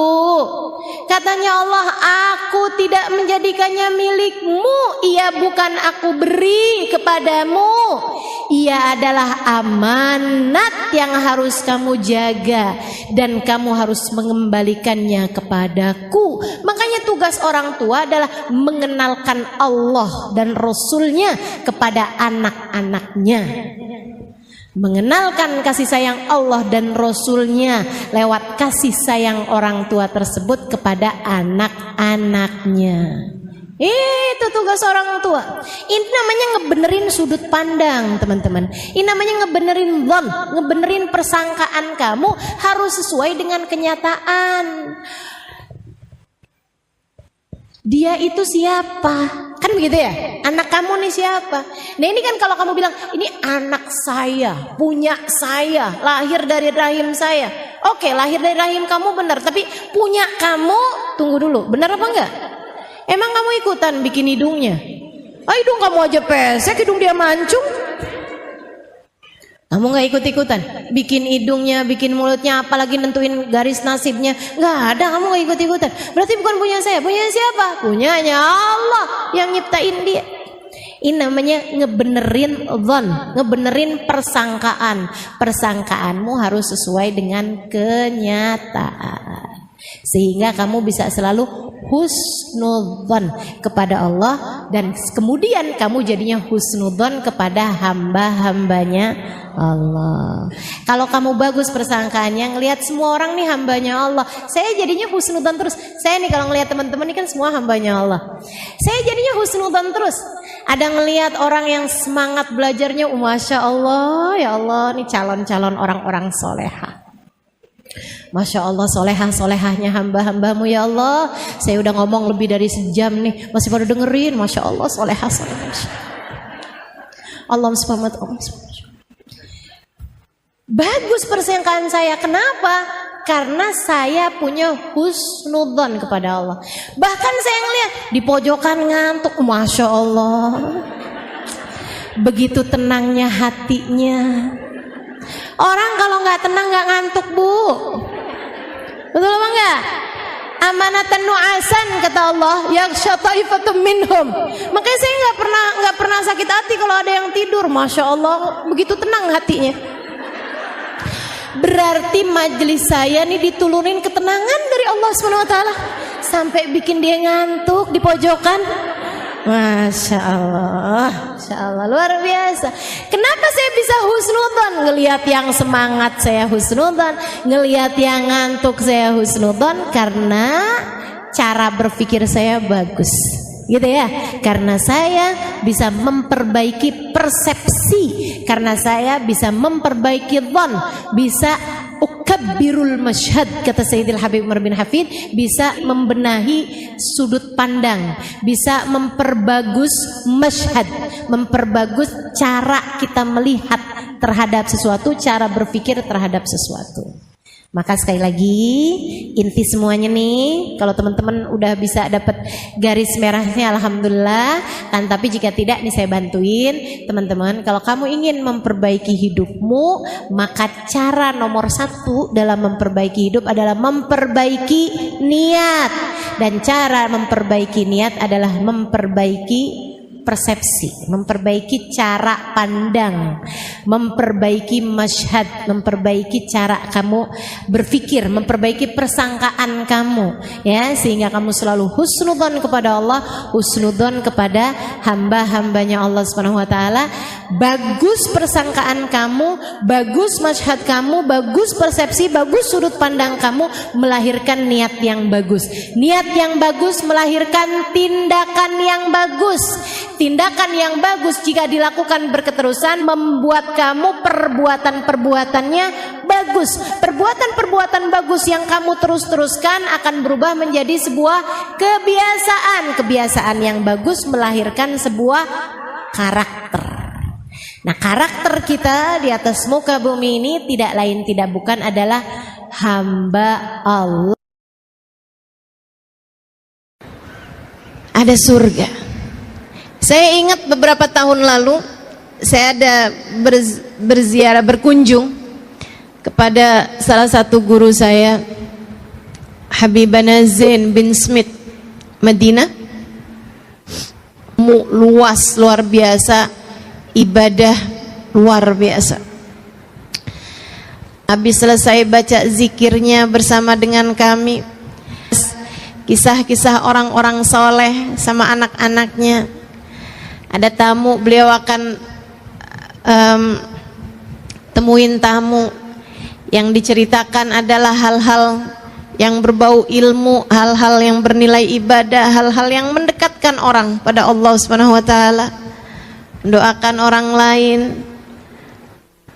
Kemudian masuk lagi mami kami sholat, kemudian dengarkan kami membaca Al-Quran, minta kami untuk baca beberapa hadis dari hadisnya Nabi Muhammad. Beliau kemudian menerangkannya. Dia bilang, saya kalau lagi bersama dengan ini, kalau kamu bisa hidup dengan cara seperti ini, kamu sudah akan berada dalam surga sebelum surga nantinya. Kata Allah tentang para kekasih-kekasihnya, ala inna awliya Allah la khaufun alaihim walahum yahzanun. Ketahuilah, sesungguhnya para kekasih-kekasih Allah Subhanahu wa taala la khauf alaihim, mereka enggak punya rasa takut, enggak punya walahum yahzanun, dan tidak pula bersedih hati. Kenapa begitu? Karena Allah telah memandang jiwanya dan memberikan cahaya dalam jiwanya, sehingga di dunia mereka berasa dalam surga tanpa takut, tanpa sedih. Di akhirat kelak mereka adalah para kekasih-kekasih Allah Subhanahu wa taala. Tanggamu tinggal bersama dengan suami, ayat kursi saat masuk dalam rumah. Adakah itu ada dalam rumah tanggamu? Ataukah semua orang yang ada di dalamnya seperti tidak peduli dengan urusan-urusan antara dia dengan Allah Subhanahu wa taala? Saudaraku sekalian saya muliakan, rumahmu ketika di dalamnya ada ayat-ayat Al-Quran yang dibaca akan menjadi penanda bagi para malaikat-malaikat untuk mendoakan rumah tangga mengingat Allah. Ada hati yang sedang tadabbur Al-Quran. Coba dilihat rumahmu gimana? Ada Qur'annya apa enggak? Adakah anakmu membaca Al-Quran di dalam rumah? Enggak Ustazah, soalnya udah gede-gede sibuk sekolah. Bu, kalau kamu lihat anakmu sibuk-sibuk sampai lupa sama Quran, sebelum kamu ngomel-ngomel sama dia, kamu liatin diri kamu, sibukmu dengan apa? Sibukmu dengan apa? Scroll Shopee? Sibukmu dengan apa? Al-Quran. Yuk, mulai kita baca. Nggak apa-apa, biar selembar, 2 lembar, nggak apa-apa. Sore baca apa? Malam sebelum tidur Al-Muluk. Itu sekurangnya ayat Al-Quran yang kita baca. Pagi baca surat Yasin. Kata Nabi, siapa yang kepengen urusannya dipermudah sepanjang hari, awalilah dengan baca surat Yasin. Terutama untukmu yang orang tuamu sudah berpulang ke rahmatullah, atau kaum kerabatmu sudah berpulang ke rahmatullah, pagi-pagi hari hadiahkan untuk mereka surat Yasin. Sebelum baca Yasin, kamu niatkan, ya Allah, Yasin ini saya baca untuk ibu saya yang sudah berada di sisimu, ya Allah, untuk ayah saya yang sudah meninggal dunia, ya Allah, untuk suami saya, ya Allah, yang sudah meninggal dunia. Sebutkan namanya, kemudian mulailah kamu baca surat Yasin. Iqra'u ala mautakum Yasin, kata Nabi Muhammad, bacakanlah Yasin untuk orang-orang yang sudah meninggal dunia di antara kalian. Surat Waqiah di saat sore hari, saudara sekalian, Surat Waqiah surat yang mendatangkan rizki zahir batin. Sayyidina Ibnu Mas'ud ketika mau meninggal dunia mensedekahkan nyaris seluruh hartanya. Ditanya oleh para sahabatnya, wahai Ibnu Mas'ud, kalau semua hartamu kamu sedekahkan, apa yang kamu tinggalkan untuk keluargamu? Beliau menjawab, inni taraktu lahum suratul Waqiah. Aku telah meninggalkan kepada mereka surat Al-Waqiah. Aku pesankan kepada mereka untuk selalu membacanya setiap hari, sebab aku mendengar baginda Nabi Muhammad SAW mengatakan, la faqra ma'al waqiah, tidak ada kefakiran bersama dengan surat Al-Waqiah. Pengen rezeki lancar zahir batin, jangan jauh-jauh dari baca surat Waqiah. Insya Allah. Malam sebelum tidur, boleh habis maghrib, boleh habis isya, kamu baca surat Al-Mulk, surat Tabarakal Muluk. Saudaraku sekalian yang saya muliakan, surat Tabarak ini pendek aja 30 ayat. Akan tetapi kata Nabi Muhammad, 30 ayat hiyal munji'ah hiyasyafi'ah min adzabil qabr. 30 ayat dia dapat menyelamatkanmu dari segala macam kubur. Biasakan untuk mengerjakan ketaatan di dalam rumah. Ajak anak-anakmu untuk melakukannya. Kasih tahu suamimu untuk dapat melakukannya. Untuk Allah turunkan rahmat sehingga dengannya kamu merasakan ada surga dalam rumah tanggamu. Ketaatan jangan tinggal, sholat berjamaah jangan tinggal. Bu, saya ingat beberapa tahun yang lalu ketika tadi yang saya sampaikan, Habibana Zain bin Smith, guru saya di Madinah, beliau beberapa tahun yang silam masih sering berkunjung ke Indonesia bersama dengan istri beliau yang saat ini sudah meninggal dunia, almarhumah Hubabah Maryam, wanita bijaksana yang saya ceritakan juga di buku Bidadari Bumi yang kedua. Beliau, ibu-ibu saudaraku sekalian, dulu tuh kalau beliau datang ke Indonesia, saya kalau beliau ada di Indonesia kayak berasa ngantor sama beliau. Di pagi sampai sore gitu, sampai malam bahkan saya bersama dengan beliau. Saya menerjemahkan beliau, saya bicara dengan beliau seperti seorang anak yang sedang dididik oleh ibundanya. Alhamdulillah, rahmat Allah begitu besar buat saya. Hubah orang yang datang kepada beliau untuk semacam curhat. Kayak itu orang kalau ketemu beliau bawaan pengen curhat aja gitu. Sekarang saya tahu rasanya. Orang juga kalau ketemu saya bawaan kayak pengen curhat aja. Saya pernah telepon saya itu salah sambung. Maksudnya saya mau nelpon orang lain, ternyata kenanya orang lain. Orang yang saya salah sambung telepon itu aja curhat sama saya. Sama perempuan-perempuan yang kebanyakan menceritakan tentang rumah tangganya yang sudah seperti neraka. Bu, saya kasih tahu padamu, itu yang curhat-curhat, yang rumah tangganya berantakan, yang dalam rumah tangganya itu sudah hampir pecah karena sudah tidak ada lagi keharmonisan dalam rumah tangga,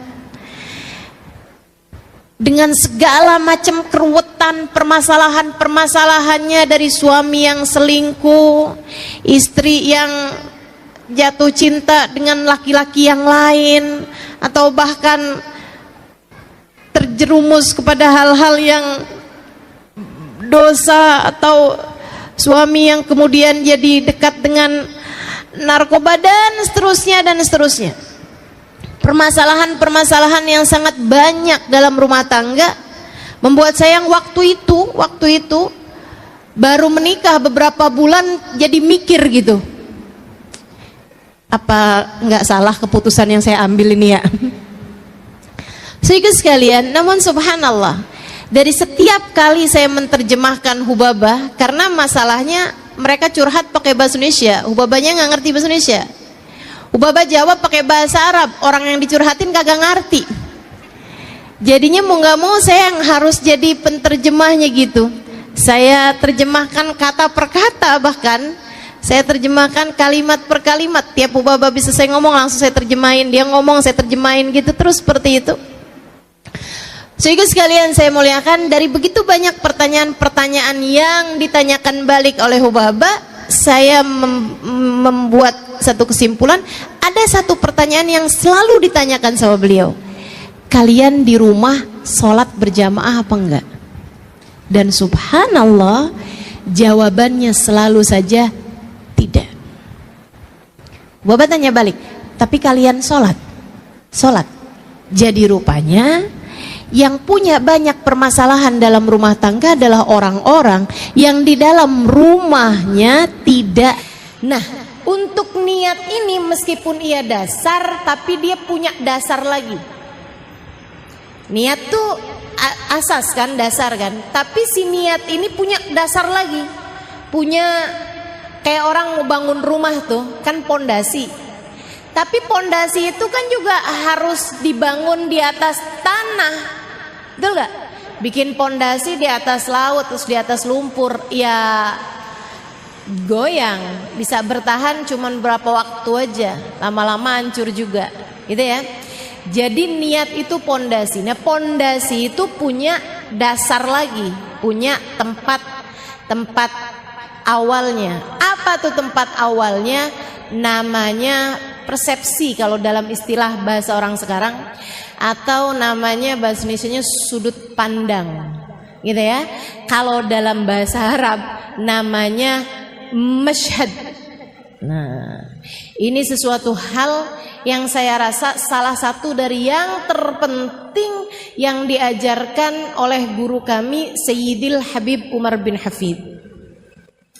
Dalam istilah kami para santri, seperti yang disampaikan Habib Umar bin Hafid, namanya masyhad.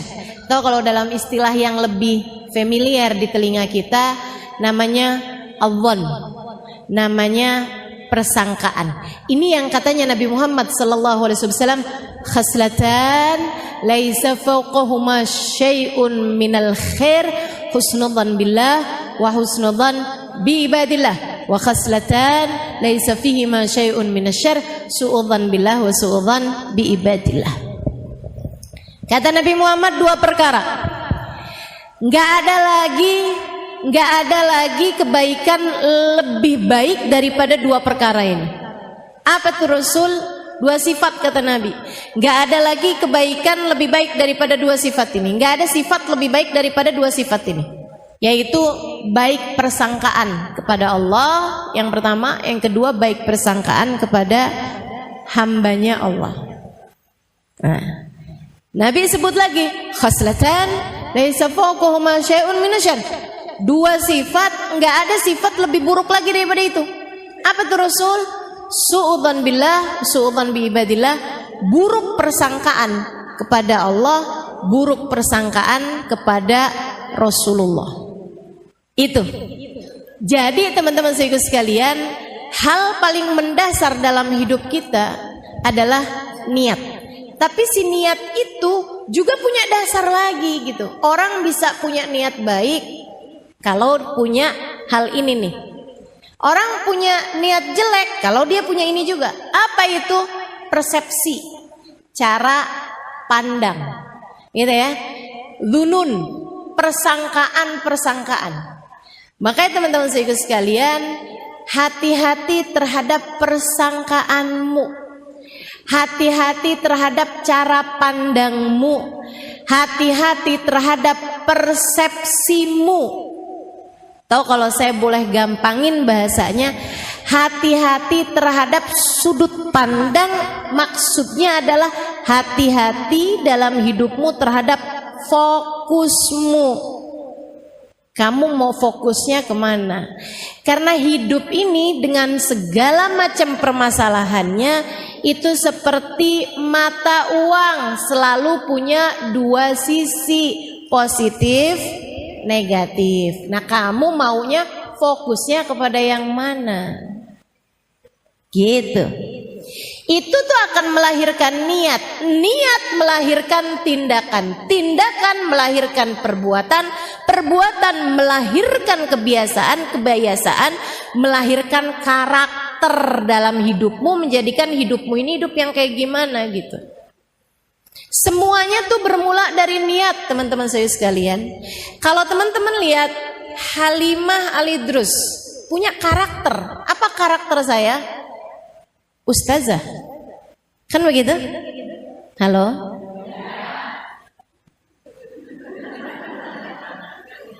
Orang masih lagi mikir udah dikasih jawabannya gitu.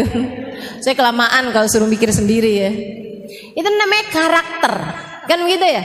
Melekat dalam diri saya. Ibu-ibu kalau dengar nama Halimah Al-Idrus, apa yang ibu-ibu bayangin? Ustazah gitu. Pasti jarang banget ada yang misalnya gitu ya, Halimah Al-Idrus, oh selebgram. Enggak kan? Walaupun follower saya banyak.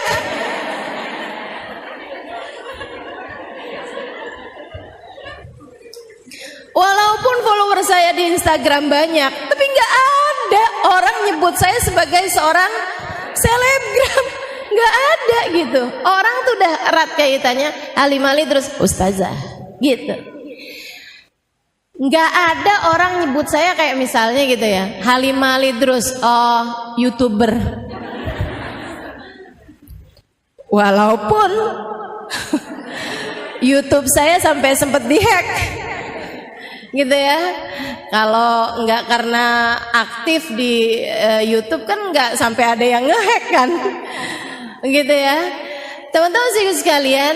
Tapi nggak ada gitu orang nyebut saya sebagai YouTuber gitu. Orang nyebutnya Halimah Al-Idrus adalah ustazah. Itu namanya karakter. Nah, kenapa saya jadi ustazah? Karakter itu terbentuk kenapa? Karena adanya kebiasaan. Apa kebiasaan saya? Mengajar.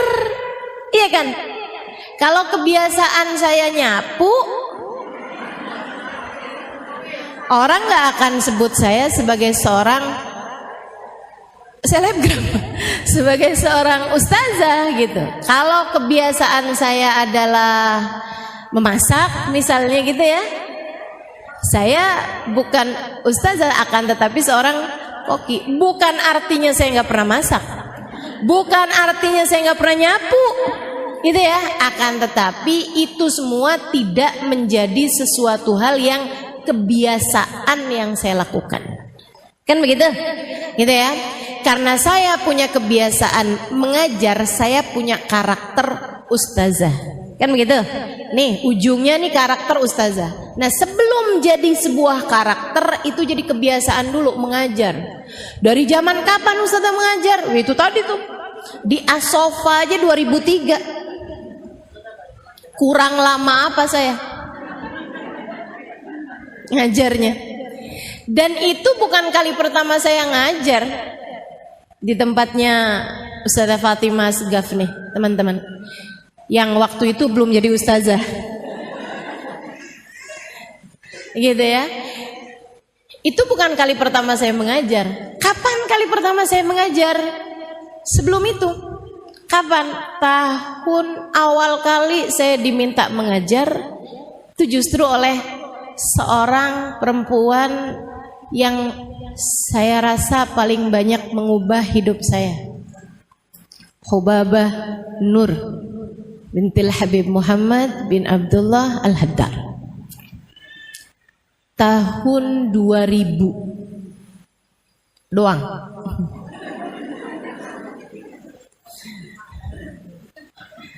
Tahun 2000 atau 1999, gak inget malahan ini ya. Iya, sekitar segitulah.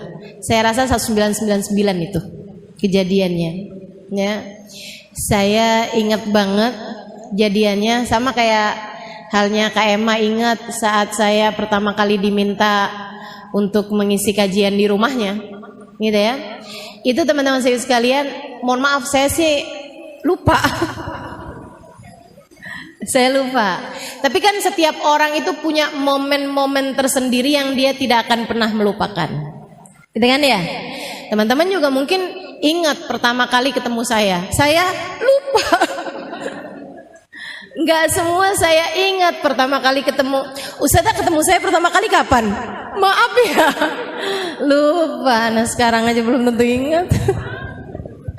Mudah-mudahan ingat semua ya.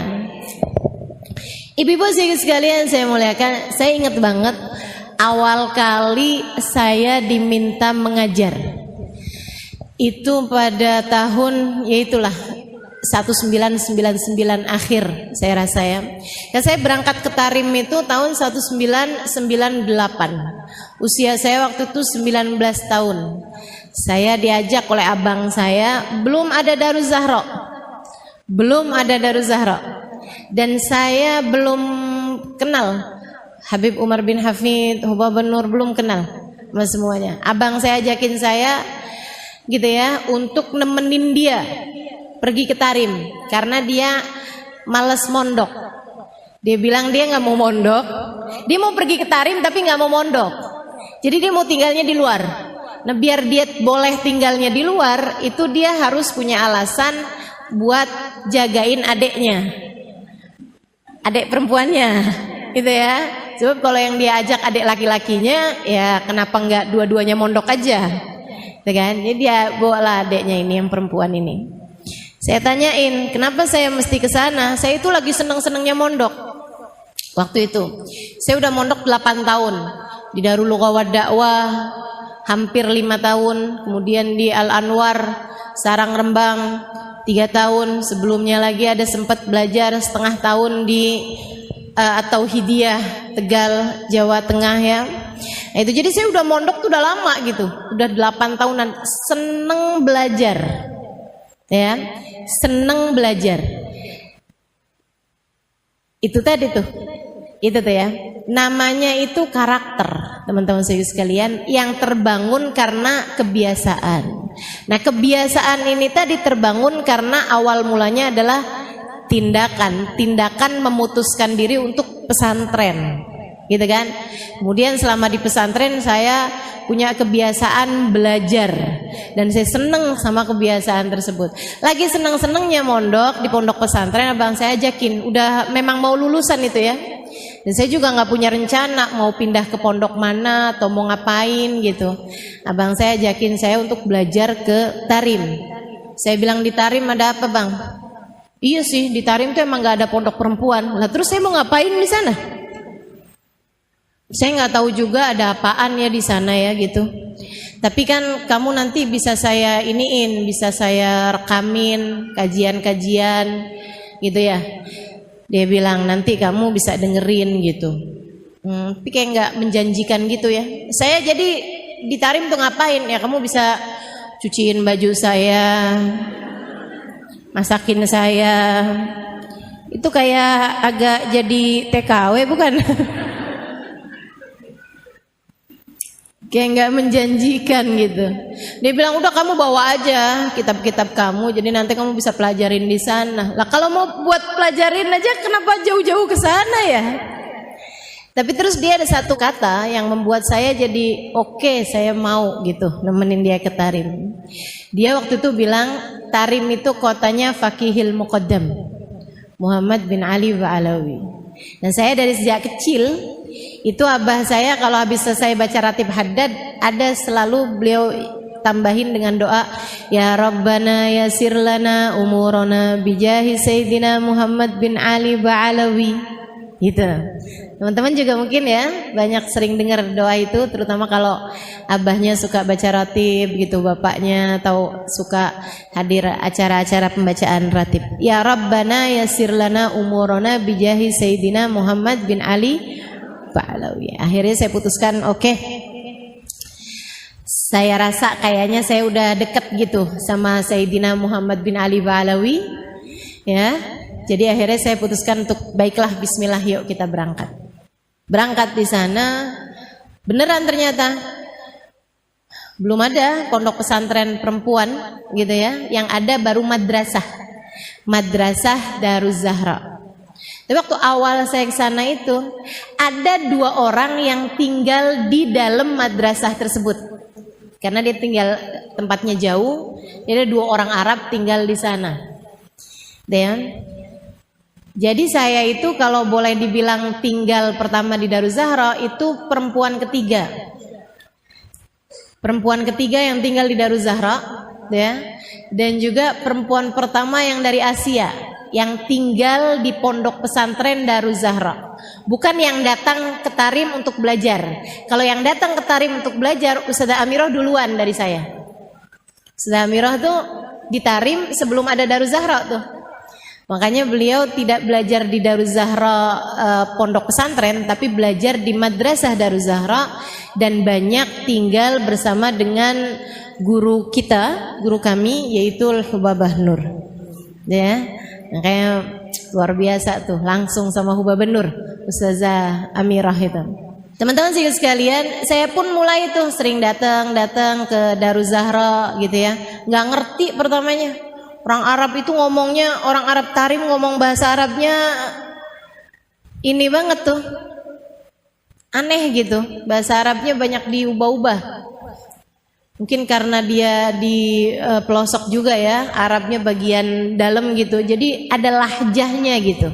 Kalau kayak di Indonesia nih kayak orang Madura gitu, atau kayak orang mana gitu yang bahasa Indonesianya pun dirubah-rubah gitu kan, logatnya apa semuanya jadi berubah gitu ya. Kayak orang Betawi deh, orang Betawi kan bahasa Indonesianya juga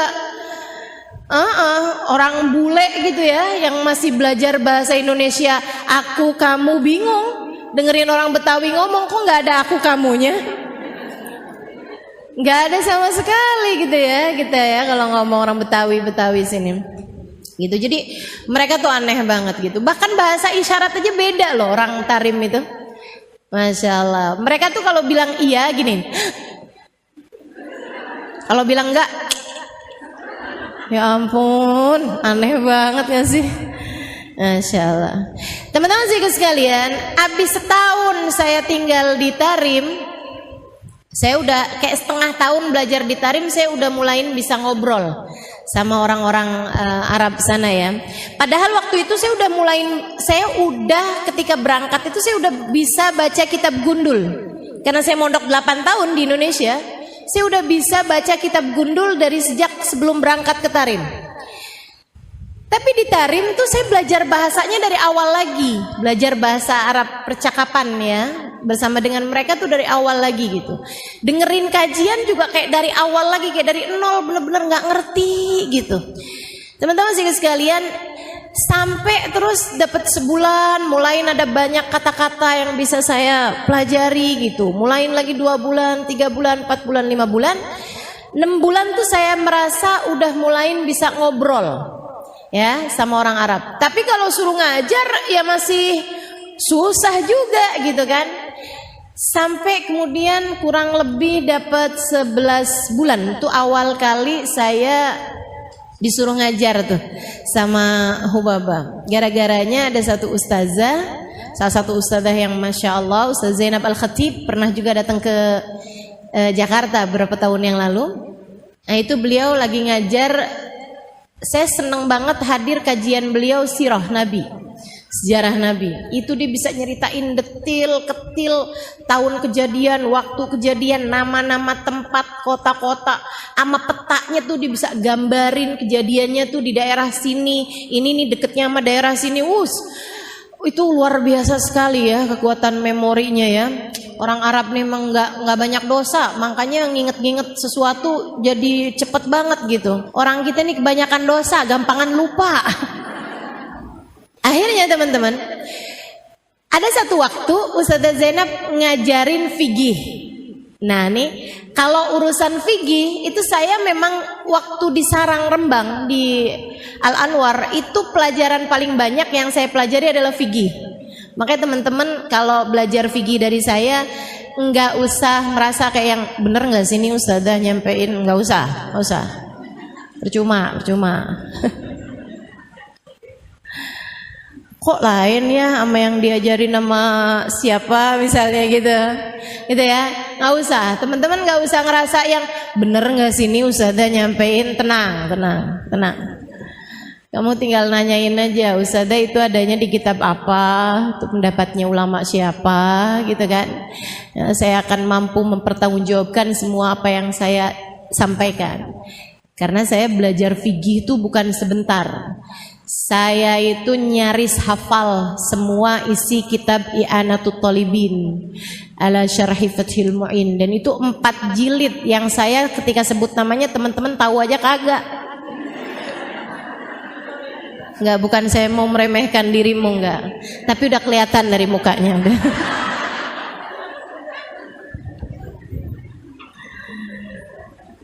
Jadi orang kalau belajar fikih itu di pondok-pondok pesantren itu ada tingkatan-tingkatannya, ya. Biasanya tingkatan yang paling tinggi itu kitab namanya Fathul Mu'in. Nah, kitab Fathul Mu'in tuh kitabnya sekian nih tebelnya. Sekitar 1,5 cm lah. Ya, kitabnya, ketebalannya itu tuh kalau udah kayak hafal isi kitab itu tuh lulus udah. Nah, kitab Fathul Mu'in itu ada kitab syarahnya. Kitab syarah tuh kitab yang menerangkan maksud dari kitab Fathul Mu'in dan juga penjabaran pendapatnya ulama dan lain sebagainya mengenai hukum tersebut gitu. Nama kitabnya I'anatut Thalibin, 4 jilid segede-gede gini nih. Jadi kalau kamu bawa tuh segini. Nah, itu saya hafal isi kitab I'anatut Thalibin waktu itu, zaman itu, umur saya 19 tahun. Jadi nggak usah khawatir teman-teman, kalau saya menyampaikan hukum kepadamu, saya akan mampu mempertanggungjawabkan semuanya. Kenapa Ustazah bisa hampir hafal semua isi kitab I'anatut Thalibin pada waktu itu? Karena saya senang belajar. Ya, senang belajar. Saya bukan orang yang rajin belajar. Saya hanya orang yang jatuh cinta pada ilmu.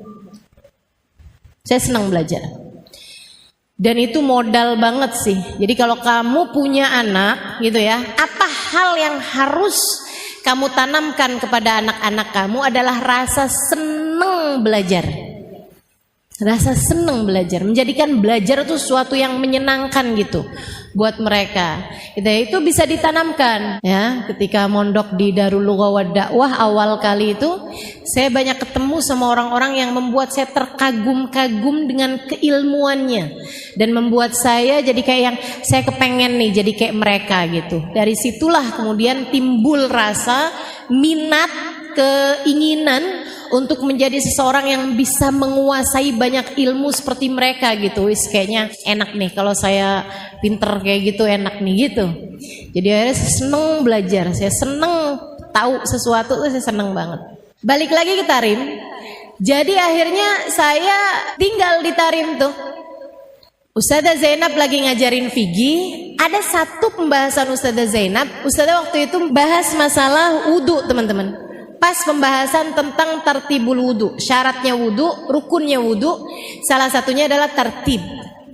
Tartib definisinya an la yuqaddam adu ala adu, gitu ya, tidak mendahulukan satu rukun dari satu rukun, tidak mendahulukan satu anggota tubuh dari anggota tubuh yang lain untuk dibasuh. Gitu, mesti yang muka dulu, habis muka selesai baru tangan. Jadi kalau teman-teman wudunya itu di pancuran, terus bilang kayak gini nih, nawaitul wudu li rafil hadasil asghar lillahi ta'ala, Allahu akbar sekalian semuanya gitu. Gitu ya. Itu enggak sah, yang sah cuman mukanya doang. Gitu. Nah, habis selesai kajian, itu Ustazah Zainab ditanyain tentang orang yang nyelam, tentang orang berenang. Kalau orang nyelam gitu kan, niat nih, pas lagi nyelam pertama tuh nawaitul wudu lillahi ta'ala gitu. Nyelam doang tuh set gitu, habis itu terus berdiri lagi gitu kan. Maksudnya habis itu terus mentas gitu dari air gitu. Itu berarti wudunya sah nggak Ustazah gitu.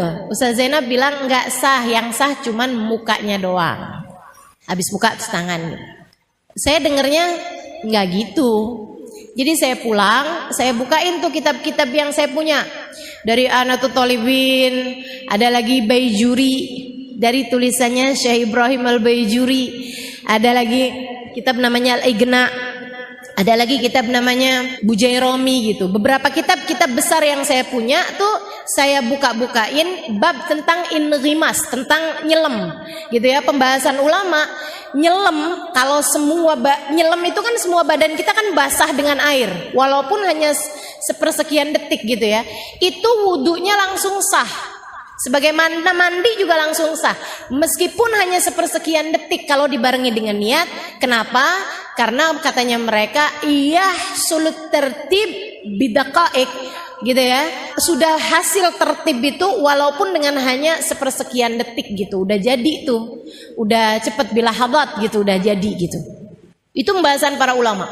Saya tulis semuanya tuh. Saya tulis pendapatnya para ulama di kitab ini gimana, pendapatnya para. Jadi semua pendapat-pendapat ulama tuh saya tulis. Jadi saya satu makalah mengenai hukum inrimas. Hukumnya menyelam tadi itu ya, dalam hal keabsahannya wudu. Besokannya saya kasihlah itu kertas itu tadi yang udah jadi kayak makalah berlembar-lembar kepada Ustazah Zainab. Saya udah kenal sama beliau sekitar setahunan ya. Jadi saya bilang, Ustazah, ada hal yang mau saya sampaikan Ustazah. Dia bilang, apa itu Halimah? Buka gitu kan. Saya bilang ini. Beliau buka gitu. Terus dia baca gitu. Terus dia gini, Tilli ketabti. Saya bilang, iya. Dia bilang, kamu yang nulis ini? Saya bilang, haa. Tifahim tilli ketabti. Dia bilang, kamu paham nih yang kamu omongin, yang kamu tulisin kamu paham? Saya bilang, iya. Kamu paham gitu yang kamu tulisin? Saya bilang, iya saya paham. Terus beliau bilang begini nih, jazakillah khair, jazakillah khair. Dia tuh kayak sambil ngeliatin muka saya gitu, kayak yang, ini iya gak sih gitu ya. Saat itu usia saya masih 19-an tahun, ya hampir 20-an tahun ya. Dan saya itu kurus kering, bibir pecah-pecah, susah buang air besar, iklan larutan. Tapi emang saya kurus banget teman-teman saya sekalian. Berat saya waktu itu 38 apa gitu. Dengan setinggi ini ya, jadi saya benar-benar tulang berbalut kulit gitu. Saya sampai suka digodain sama abang saya. Kata abang saya, untung kamu nih punya kulit. Kalau nggak punya kulit tulangnya berantakan. Ya Allah, sian bener. Akhirnya besokannya pas waktu istirahat siang, dia bilang gini sama saya, Halimah, dia bilang. Saya bilang, lebih Ustazah Zainab. Dia bilang, Halimah, Hubaba Nur da'atki. Hubaba Nur manggil kamu gitu. Kenapa nih ya? Kamu dipanggil Hubaba Nur. Kamu diminta buat datang ke rumahnya Hubaba Nur.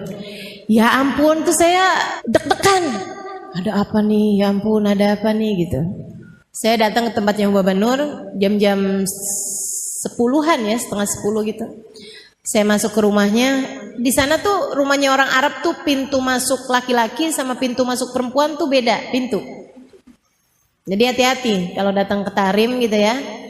Datang ke rumahnya orang tuh jangan asal masuk pintu rumah gitu.